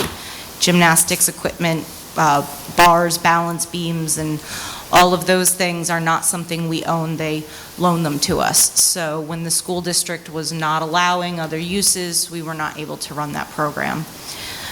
We made an attempt to run our aerobics class outdoors in the summer, and it was very hot. So that was one where we tried, because we wanted to continue providing these services, but the participants requested that if we can't move back inside, they're not particularly interested in continuing. So we put in that request to the school district. However, at this time, you still have to wear masks indoors in the school, and our instructor did not find it to be safe. It's a very high-intensity class, so to do that kind of aerobic exercise inside of the school with masks on was considered to be not exactly the safest route for us. Going into our events, though, we managed to still have an Easter event modified for COVID. We still had our summer concerts, both this summer and the summer before, where the summer before we had our wonderful, looked like a chessboard, social distancing squares. We had our movies with social distancing squares. This year we didn't have to do that, but we ran those outdoor programs and events through the summer.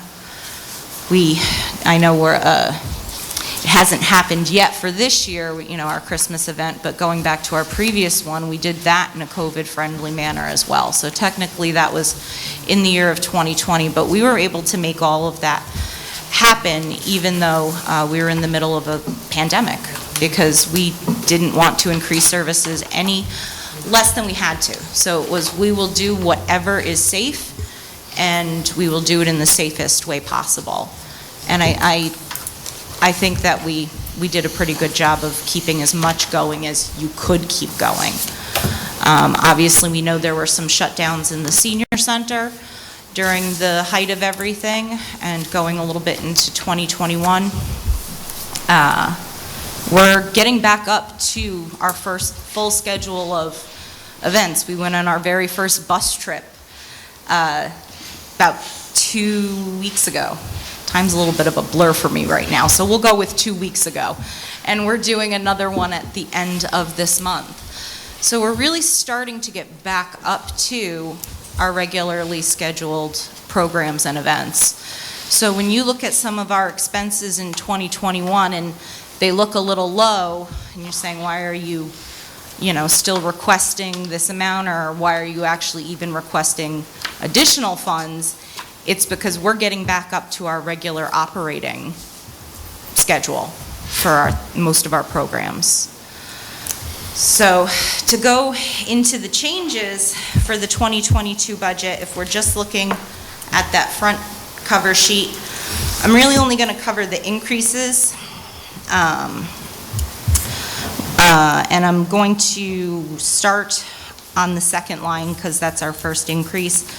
That is a salary increase.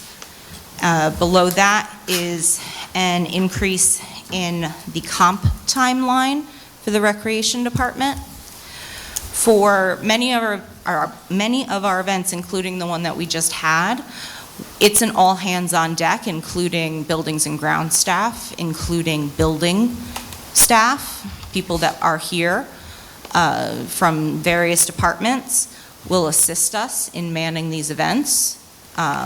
Most of the volunteers that we get for events and things are young and teenagers, and they're an amazing help for us, but there are some jobs that need the responsibility and accountability of someone who's an employee of the town.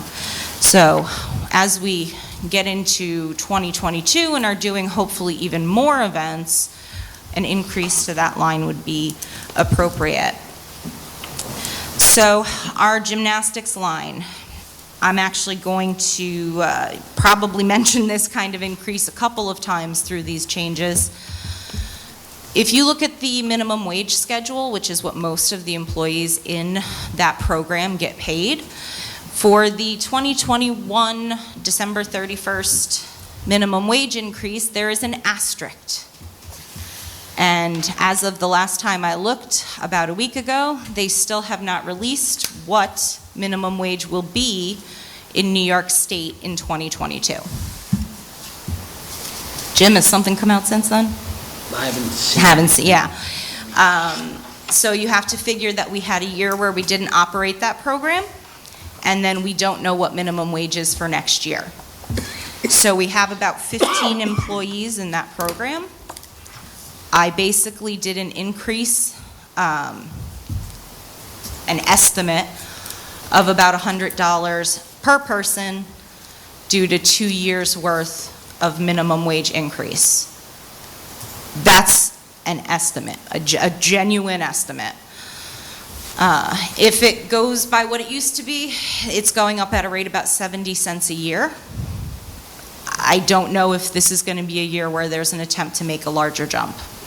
So that's in there for that purpose. And the reason I went into that giant lengthy explanation right up front with our gymnastics line is because you're going to see me mention that again when we get back to summer camp. So we've got the long story out of the way from here. Our basketball line, I have an increase for $500. That is one of the programs that running outdoors was successful with that. So even if we can't get back to the school, I'd like to start offering additional sessions of that. The line below that is our summer concerts line. We cut it really close this year in terms of that budget line, and prices never go down. We do a really great summer concert lineup with the budget that we have, but this year we squeaked in just under. So, Actually, there's a newspaper article that says it's going to be increasing to $13.20 an hour. so that's another 70 cent, right? That's another 70 cents. That's from 1250, right? Right. Oh, wait, no, that's more than December 70. 31st. That's effective December 31st, correct? Okay. All right, Yeah, in 2016, it was $9 per hour. correct. So- We're chasing minimum wage with a lot of these programs, especially this one in summer camp. So that's really where you start seeing these interesting and somewhat larger jumps in program costs. And once January comes around, we're going to have to address that on the program charge side. But for now, we're just addressing it on the funding of the salary lines. Fishing supplies, it's a small increase. Nothing gets cheaper. The supplies for that program go up. It's a program that has been beloved for a very long time. We can skip over the next one. That's a decrease, but I will make the mention that the reason for the decrease is this line is going to become enveloped in the supervisor's capital improvements plan. That sounds right, Supervisor? Yeah, okay. Then we have our Veterans Events line. There's an increase of about $1,700 in there. We have the WVA now, and the Rec Department works with the WVA.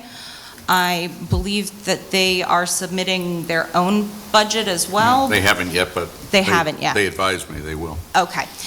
This just also allows for, if they would like to add any additional events, and they're putting in a budget for more operating kind of things, we can cover some of that through the Veterans Events line. We already have one. Let's do that. The next two are salary increases, and then we have the senior center furniture and equipment. During COVID, when we were shut down, we started making a lot of upgrades to that room, and I'd like to continue to do that. Prior to COVID, it was a room of mismatched and somewhat old furniture, and you guys have been in that room. It's starting to look a little more home-like and comfortable and exactly what we want it to feel like in that room. So I have a question before you go on, because I was looking at, back if you look at your 720 line, The park attendance 109, you have $6,000 in there. It's an increase year over year. I noticed that's not here. There's no increase. It was a line that was unused in this year. So it's not an increase. So there was an adopted budget of 6 this year, nothing was used, and now we're going to use 6,000 in 2022. So with all the staffing shortages, that's a line that's shared between myself and Steve. It's under my budget because I would want to primarily work with them for a lot of the park openings and closings for rentals and such. Steve would be the first person to tell you how difficult it was to hire people this year. So that line did go unused this year. And next year, So that's for closing like Robinson Lane at nighttime, turning off lights, things like that? things like that, Okay. yes. How did the volleyball make out this year? That, they were full. They were full. That was the outside organization that came in for both of the volleyball things that we did. So the one that we were able to put our name to, which there was the original one, the Skyhawks, their program filled. And then I've heard nothing but great things about the upgrades to the volleyball court that came from the second group that came in. Great. So, And That Steve was- still has more upgrades to do, which he's planning on. No, he's planning on it. yes, I think squaring out, yeah, I think the sand and things, yeah. All right, so, where did I leave off? There we go. Senior special events, we're trying to do more every year, and to do that, we need additional funding for that. Plus also the Elks Club is not. Well, that's a different line. Oh, is that a different line? Yeah, we'll get to that one. Okay. The holiday lunch thing. Yeah. The senior miscellaneous line, we pull from that for kind of some, like the incidentals and things that happen within the senior center. And with more people being in there, more programs going, it happens that you come up with more incidental items. So that's an increase of 500, sorry. And then the next one is the one that the supervisor was discussing, which is an increase of $2,000 to the senior holiday lunch line. The Elks Club is not operating out of their facility anymore. We know that. So for this year, we're in the process of trying to find a new location. I thought the Italian Center went in there. They did. They are not doing any catering events or anything through the end of this year.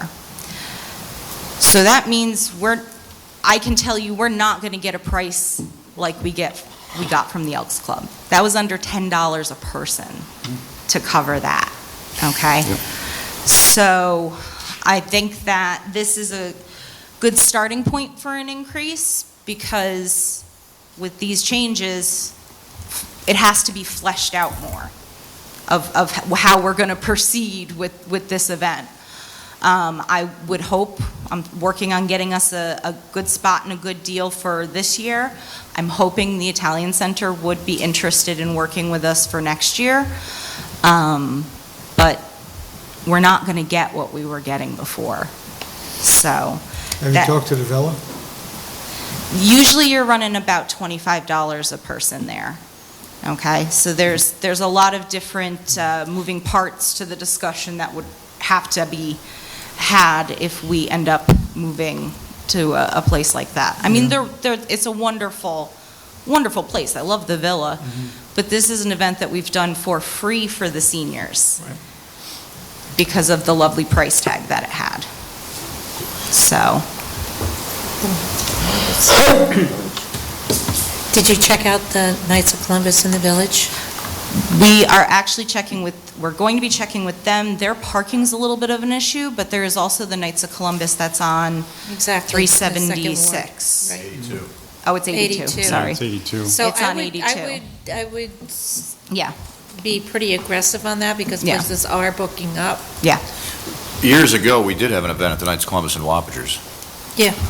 I don't know, probably 12, 15 years ago. Yeah. And I think Sue Serino did. Yeah, also. Sue No, I Serino, mean, the there was a town- spaghetti Yeah. dinner. The town did. The town had an event there because the Elks Club was unavailable or something. Yeah. So we have a contact. Barbara Roberti's husband, I believe, is Right. a member. Yeah. And But, so- I don't know how it works with the catering and all that. And sometimes they do give a discount depending on what the group is. Exactly. And sometimes organizations do it for nothing. We can also check with Dial Ride and see if we can They do. park here and bus them over to the event, That's a very good idea. this way, because that is a challenge parking over there. Yeah, it's, especially in the winter, it's something that worries me. Or put a special bus on. I mean, it's not going to cost that much. Put an additional Dial Ride bus on, or a charter, whatever the Dutchess County Mass Transit can facilitate. Mhm. I'm sure it can be done to have them come here and park and then transport over to the venue. This Yep. way, Yeah, we it's don't have probably any an easy issues. solution, I agree. And these are kind of like that's in there with the dial-a-ride I actually hadn't Yeah, thought that of, might be but- the easiest option. But there's a lot of different things that we're trying to do to make that work and try to keep it as comparable as it was and to try to keep it free. Well, we know the seniors love change, so it shouldn't be an issue. Yeah, it's going to be breezy.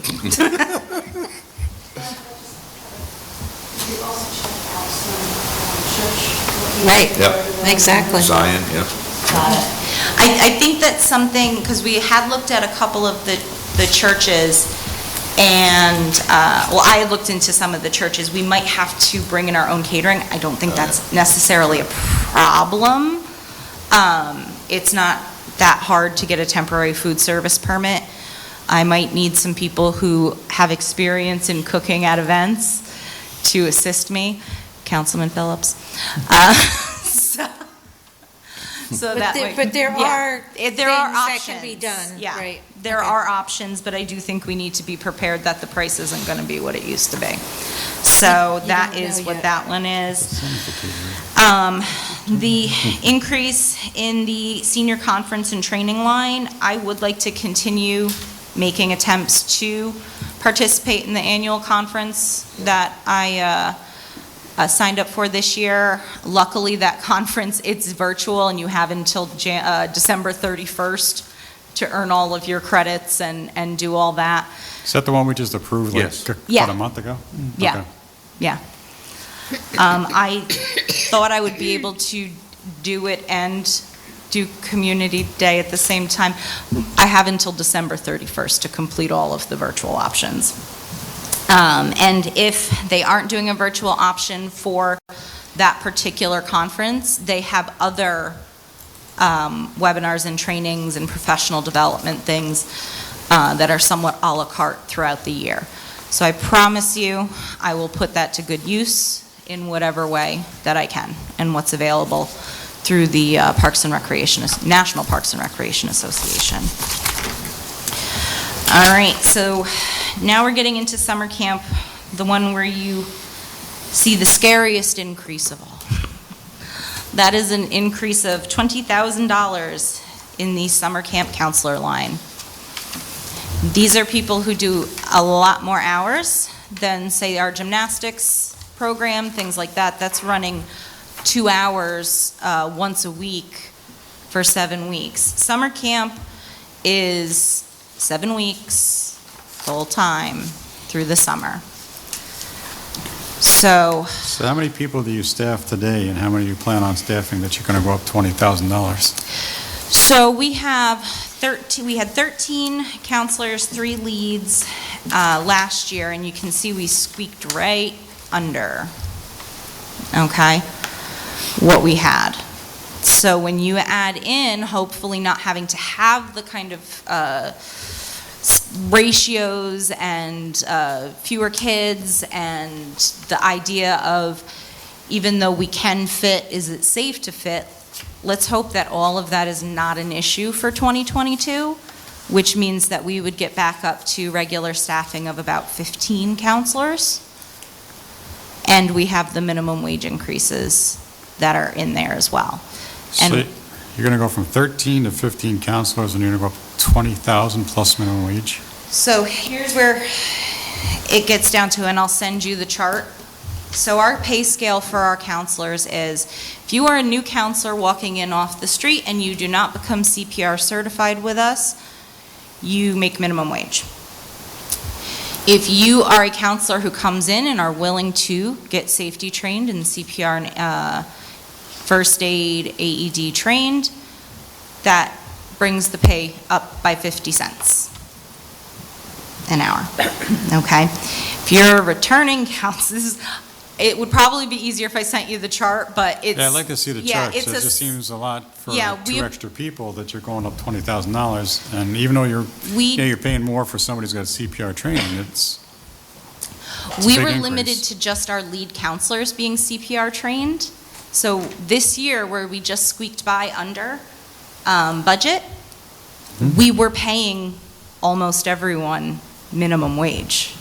We had a gap year, okay? So a lot of our folks that we had the year prior to COVID grew up and grew out, as the young counselors do. All right, so we had almost an entirely new staff, and because of restrictions on holding CPR and first aid classes, we had which is something we've never done, only one person over the minimum amount of CPR and first aid trained staff that we have, okay? So the number that you're looking in that squeaks in right under 40, what we spent for this year, Yeah, 38,000, that's right. yeah, is literally the lowest paid staff that we've had. So you have to factor that in as well, of the fact that hopefully those good counselors that we had will return and get the increase. Hopefully we'll be back to having everyone CPR and first aid trained.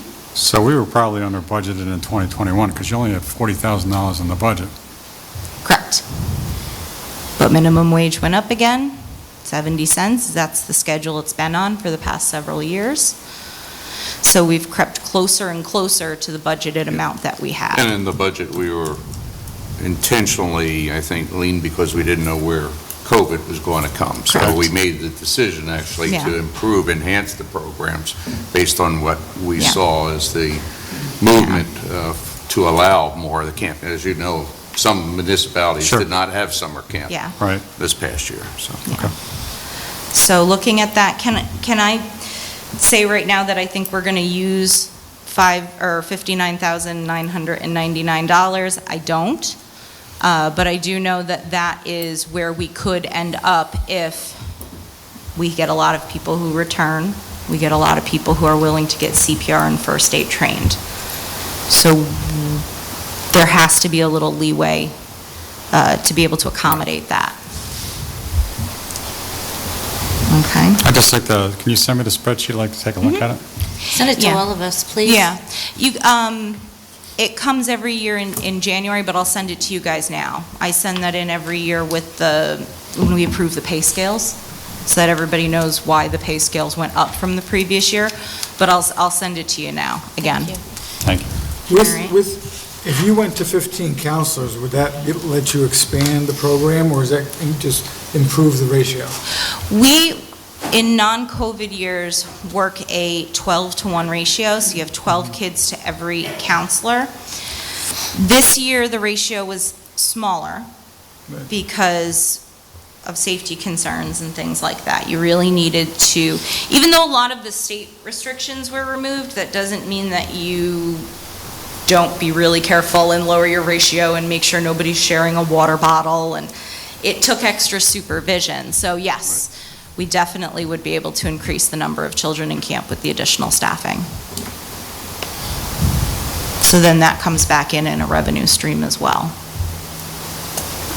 So I'm looking at, okay. All right, what are the big questions? I have one more for you. Sure. Or maybe at least one. On 7145.406 Challenger League. Yes. Did we pay any money out in 2021 yet? That line was created 2 years ago, I believe, as a stipend for the Challenger League. Actually, Councilman Beal, that was a request of yours. Yes. Yeah. I don't know the status of that appropriation at this point, but I'm sure we can look into it. CO's been paid out so far as of August 24th. It has not been, or it has? Has not. No. Okay. Yeah. There were issues where we knew that we were going to have to try to, similarly to Little League and soccer, implement some kind of contract. Okay. But we already have a contract with Little League that covers the Challenger League. So Jim, we're going to have to have a talk about the best way to approach that. I know the supervisor's probably been working on it too, because he's had, been hands-on on this for Little League and soccer, so. Yeah, and I think as to that, issue of contract, as far as I'm concerned, we can just probably do an addendum to keep it simple. They follow most of the rules and that we have anyway under Little League and are part of it, so, but we can Yeah, I mean, finalize that. it's all just the legal compliance Right. matter. We want to get them that money. It's just how. Right. Yeah, simpler is better. Yeah. There needs to be a mechanism, in my opinion, after we, codify this process, there needs to be a mechanism where on a certain date of the year, that money is appropriated to them, whether it be March 1st or whatever, so that there's consistent revenue for them as well. I think Exactly. prior to the beginning of their season, Yeah, is when it should And be. typically, like we do with the other leagues, it would come upon the signing of the contract. The contract gets signed, it goes into their hands immediately. So, Good. I mean, same day, Yep. in fact. Good. All right. Okay. Yeah. What other big questions do we have? I don't have any questions. I'd just say that under the circumstances, over the last week, and I've been busy, it's the first time we've done a 4-day community day, which obviously many of us had reservations about, and you did too. The stars seem to have aligned this year, and we had good weather for the most part, and on the days that were off days, Friday most specifically, I believe, and I wasn't there because I had to work, but I saw videos and Instagram stories. Very and successful. all sorts of social media coverage of a very successful event with partnership with COSM, which Right. I thought that was definitely thinking outside the box, and looked like it went over real well. I'd like to see that again next year. And they're ready, willing, and able to do that. Saturday, the parade, we went into this parade thinking, and I'll be straight up, we went into this parade saying, hey, it is what it is, right? We're coming out of COVID, we had a short amount of time to put this together. 7 It was weeks. like, it was like a legit parade. Yeah. It was like an hour long. The music was spaced out properly. Bob Gray did a great job on the MC, and I thought it was actually a really good event. Sometimes the parades are a little duller than others. This year, I think people just were more motivated because we've been kind of locked up for the last 18 months. And the parade was great. The after parade activities, I had to leave and go work again. But again, I saw a lot of social media and heard a lot of positive things about, and I sent my wife and kids over to see how things were going. Oh, and yeah? my son was on one of the rides. Everything seemed to be great. So that was Saturday. Sunday, the fireworks, looked like it was a good time. I had to work again. But it was that was 3 out of 4 days, and the 4th day I haven't heard about yet, but I'm No, sure. it was successful. It was weather-wise, it looked good. It was with the exception of Saturday, because Saturday's the parade, it was as well attended as every other day.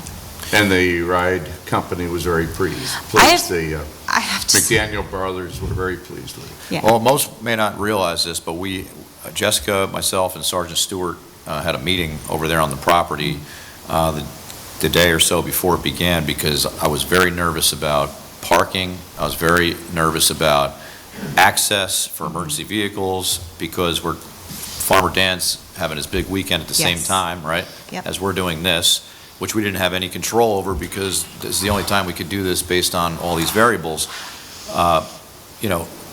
We made sure that cars were nosed in. We made sure that parking was maximized. I got the VMS boards from the county to add Yeah. additional safety messages for the roadway, those large electronic boards. Yeah.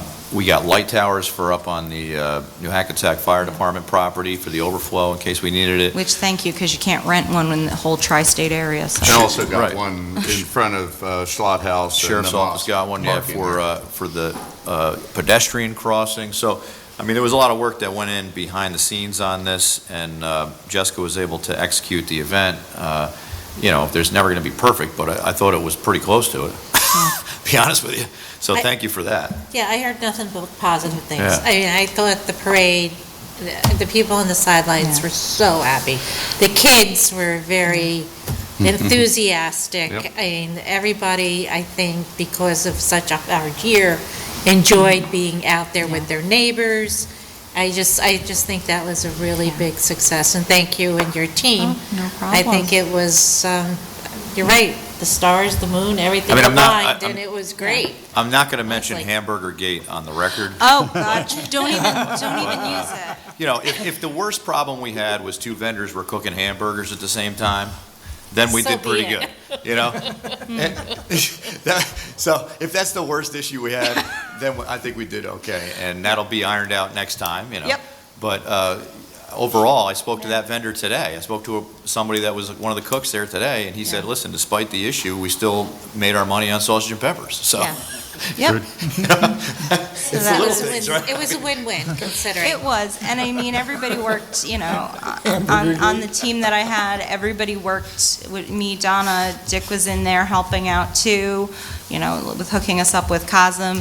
You know, I always say to people, and they're like, oh, this was so good. I'm like, 7 weeks. But we do need a capital project for drainage. Yes. Thank you, We've already, because Right? that's, and I was- enlisted Tim today to Yeah. do the design. It's for a that. swell. The park is a swell. So, Yeah. So Tim's gonna obviously do the it. water is going to run through the middle of the park, Yes. right? Yes. So my apologies to the cheerleaders that got sunk in the quicksand that we had to put cones one of them around. was my niece. But that right there is a natural occurrence. So Yes. we need to. Yeah. without So I spending a lot of authorized money, Tim we gotta today to engineer do that one. Yeah, We're gonna have to he's gonna engineer do that. And it migrated even through the event, where it was like, okay, that's going to be your spot when you come tomorrow. Yeah. It's a good spot. Well, You the go next the day, next your spot day, and you're like, Right. where did that come from? Right. In fact, the McDaniel brothers said that they will plan to bring bigger, heavier equipment Right. for Bigger teenagers and rides. so forth, Yes. if we can ensure that It we're won't going to sink. do drainage properly. Yeah. And I already promised to them that we would, because I had talked with several Yeah, board yeah. members, and I think we're all aligned, I so. mean, there's only so much you can control, No. right? Yeah. But overall, I think you did a good job controlling every variable. And I can tell you, the carnival provider is ready, willing, Yep. and able to work with us next year. Good. She's going to yell at me when I get home, but the carnival gentleman, we had a conversation with him, and the number of compliments moved Yeah. my mother to a tear in the eye as she Good. heard him talking Well- about, you know, just really how much fun he Well, had you know, working with And us. I'd like to say that her Yeah. mother, along with some more of our staff, were manning the ticket booth Okay. Yeah. all the time and making Great. it very friendly and successful in that. So there was a lot as, you know, we found, you know, as far as our staff, you know, and others, you know, that contributed to that success. Thank you. I'm not going to name names, but I want to tell you something about how wonderful the people on our staff are. We had a couple of people, in addition to my mother, that were working at the ticket booth, and the little kid came up and $1 short, $2 short. People were pulling out their wallets and that's making nice. sure Yeah. that kids could get what they Good. were looking for. Yeah. We So- actually had, Dick actually did something very nice. We had a young boy who lost his, I guess, a stuffed animal there, and It was a Dick blue able to- octopus. And he was able to get him another one for free, and I thought that was a really, really Did Dick nice win gesture. one for him? No. Oh. Yeah, it cost him $40 for that. It was a $40 octopus. But But the just, thought was there, and thank you for doing that for Yeah. him. He'll But probably it always was remember really it. nice that he did that, so. I think it's important to know how good-hearted the people No, people that were were. that were doing that were, and then those are the employees that work here. And, you know, we So- had excellent, you know, I think the Grays, who, Alice and Alex, who are the founders of COSM, are very, very dedicated to this town. And when we have the soft opening to see this wonderful museum that they've created, you'll know it. But I think, you know, the most touching, you know, comment was that they said that, quite honestly, what they said were the words that, you know, Wappinger is holy ground. We have 38, you know, different ethnic groups in this town that have all congregated here, plus we have the Indians, the original indigenous folks. And so they said that they are getting, you know, continued responses from that, and, you know, that we had, of course, a tremendous amount of ethnic participation, the dances, the, during music the that was parade. played, Absolutely, and yeah. the food and so forth, was a great coming together, which actually is building, I think, for the future. And you saw it all in the parade.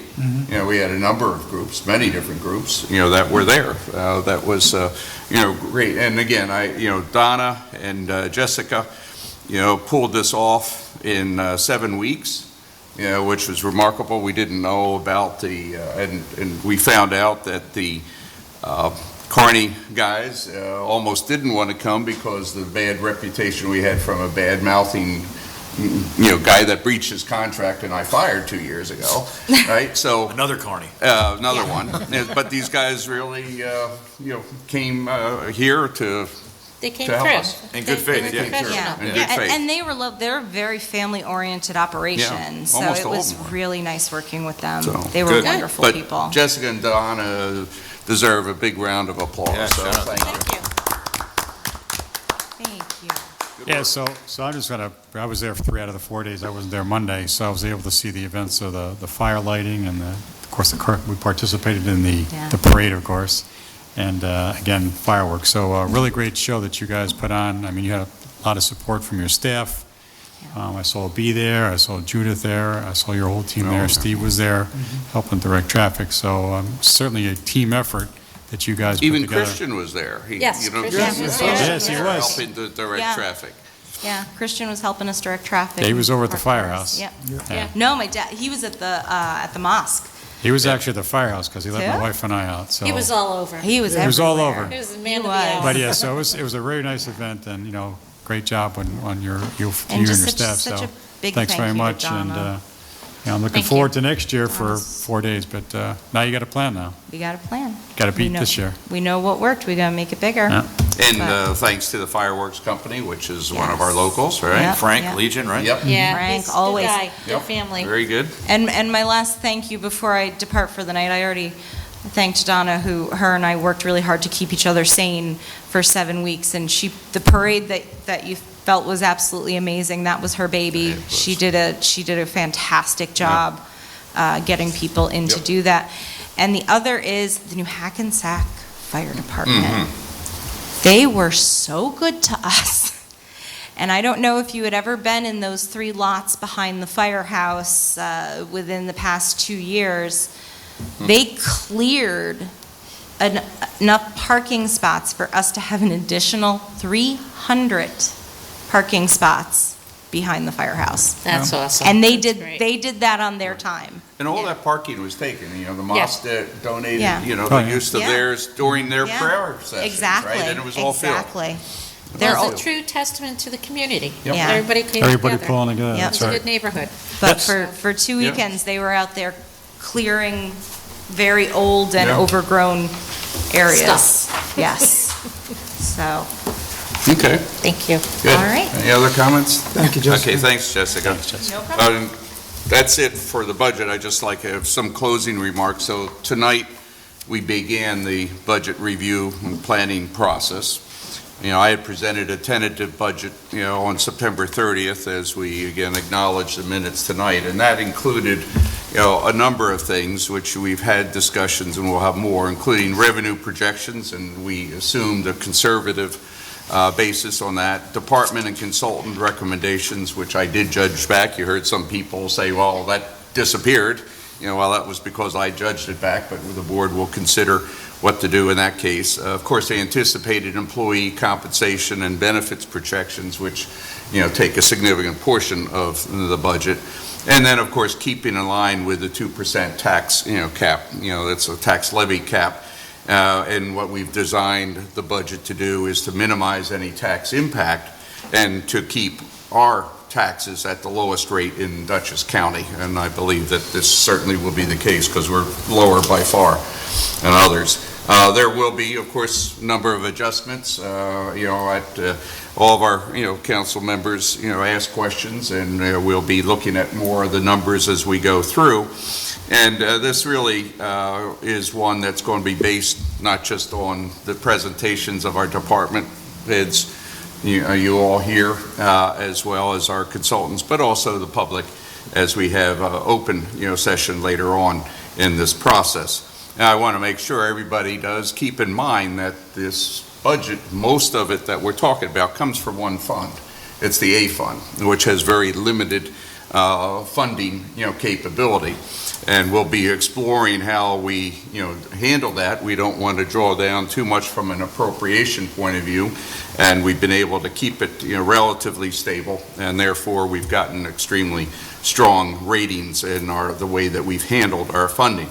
There is the B and DB fund. You heard presentations based on that, and we'll be looking at some other ways with the advice of council to try to figure out how we get a little bit more out of that to help pay for some of the compensation costs that we have. And of course, you heard about the water and sewer, funds and the infrastructure costs that we're also trying to reserve monies for, and all these funds in order to, anticipate, as we are anticipating, future costs. So, with that being said, we're going to try to explain to everyone as best we can, where we're, heading. And our next session will be in 2 weeks at our next board meeting. So please do your homework, study, ask questions, and we'll be happy to answer them. So with that, I'd like to move into our resolutions. Basically, we're down to 2 since we already passed Bill 1 on the emergency water. The first one is Resolution 2021-134. This is a resolution adopting local law number 4 of the year 2021 entitled Amending Uses Under the Zoning Code in the Conservation Commercial District and Conservation Office Park District.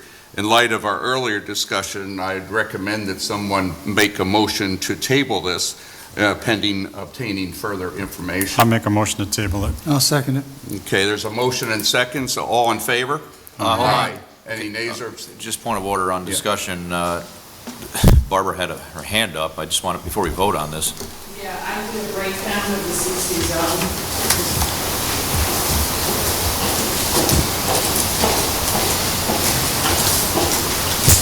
Thanks. I figured since we're discussing it.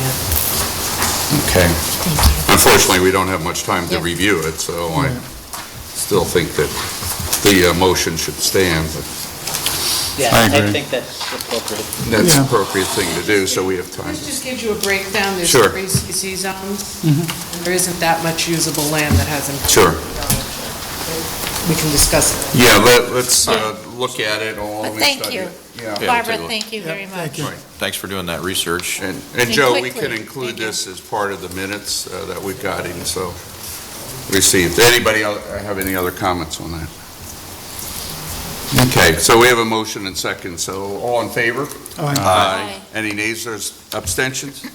Seeing none, the motion passes. The last item as far as resolutions is concerned is Resolution 2021-135. This is to acknowledge the correspondence file as attached. Move. Second. Now, all in favor? Aye. Any nays or abstentions? Seeing none, the motion passed. The next item would be, are there any items for special consideration, new business, before we go into executive session on one item? I have nothing. Do you have anything? Just a point here. We've been talking about the FEMA individual assistance opportunity that we're hoping to achieve here in Dutchess County and the town of Wappinger. In my county capacity, I'll be back on the ground with FEMA tomorrow for the 3rd visit in Dutchess County, which will include areas in Poughkeepsie and Wappinger, in an effort to achieve IA, individual assistance declaration from FEMA, which is not an easy thing to achieve. The county has received over 337 individual reports of damage sustained by folks that were affected by the remnants of Hurricane Ida. We have directed a number of residents in this town, in all of our wards, to fill out that portal at the Dutchess County website, dutchessny.gov. If you haven't done so and you have damage, I'd highly recommend you fill out that survey on that portal, because that information basically is evaluated and analyzed by the state and FEMA for the purposes of trying to achieve IA status. Once IA status is achieved, that will enable residents with private property damage to become eligible for FEMA assistance from this particular event. We have the PA declaration, which is for public assistance, which the town of Wappinger and other towns have become eligible for, but we're working on creating a opportunity for individual assistance for residents, and then there will be small business opportunities under SBA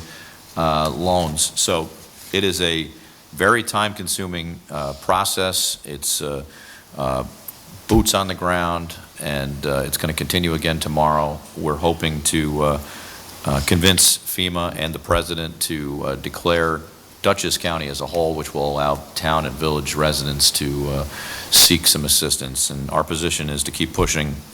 We've been in contact with Congressman Maloney's office as well, and we are really working hard to try to help the residents out. So I just wanted to make sure people understood that. So is there a deadline? I thought the deadline passed to do the submissions. Just want to make sure that they still have an opportunity. And do you have a list of the Wappingers residents that have, sent in their forms to make sure that, somebody's going to go out there and take a look at the property? Well, not every property is going to get a visit. It's really based on the most significantly impacted that will get a visit, and that will then trigger everyone to become eligible if we can show we have certain criteria met here in Dutchess County. So not every resident is going to receive a visit or a follow-up initially. They should monitor the county website, and the town website will keep people updated on the process.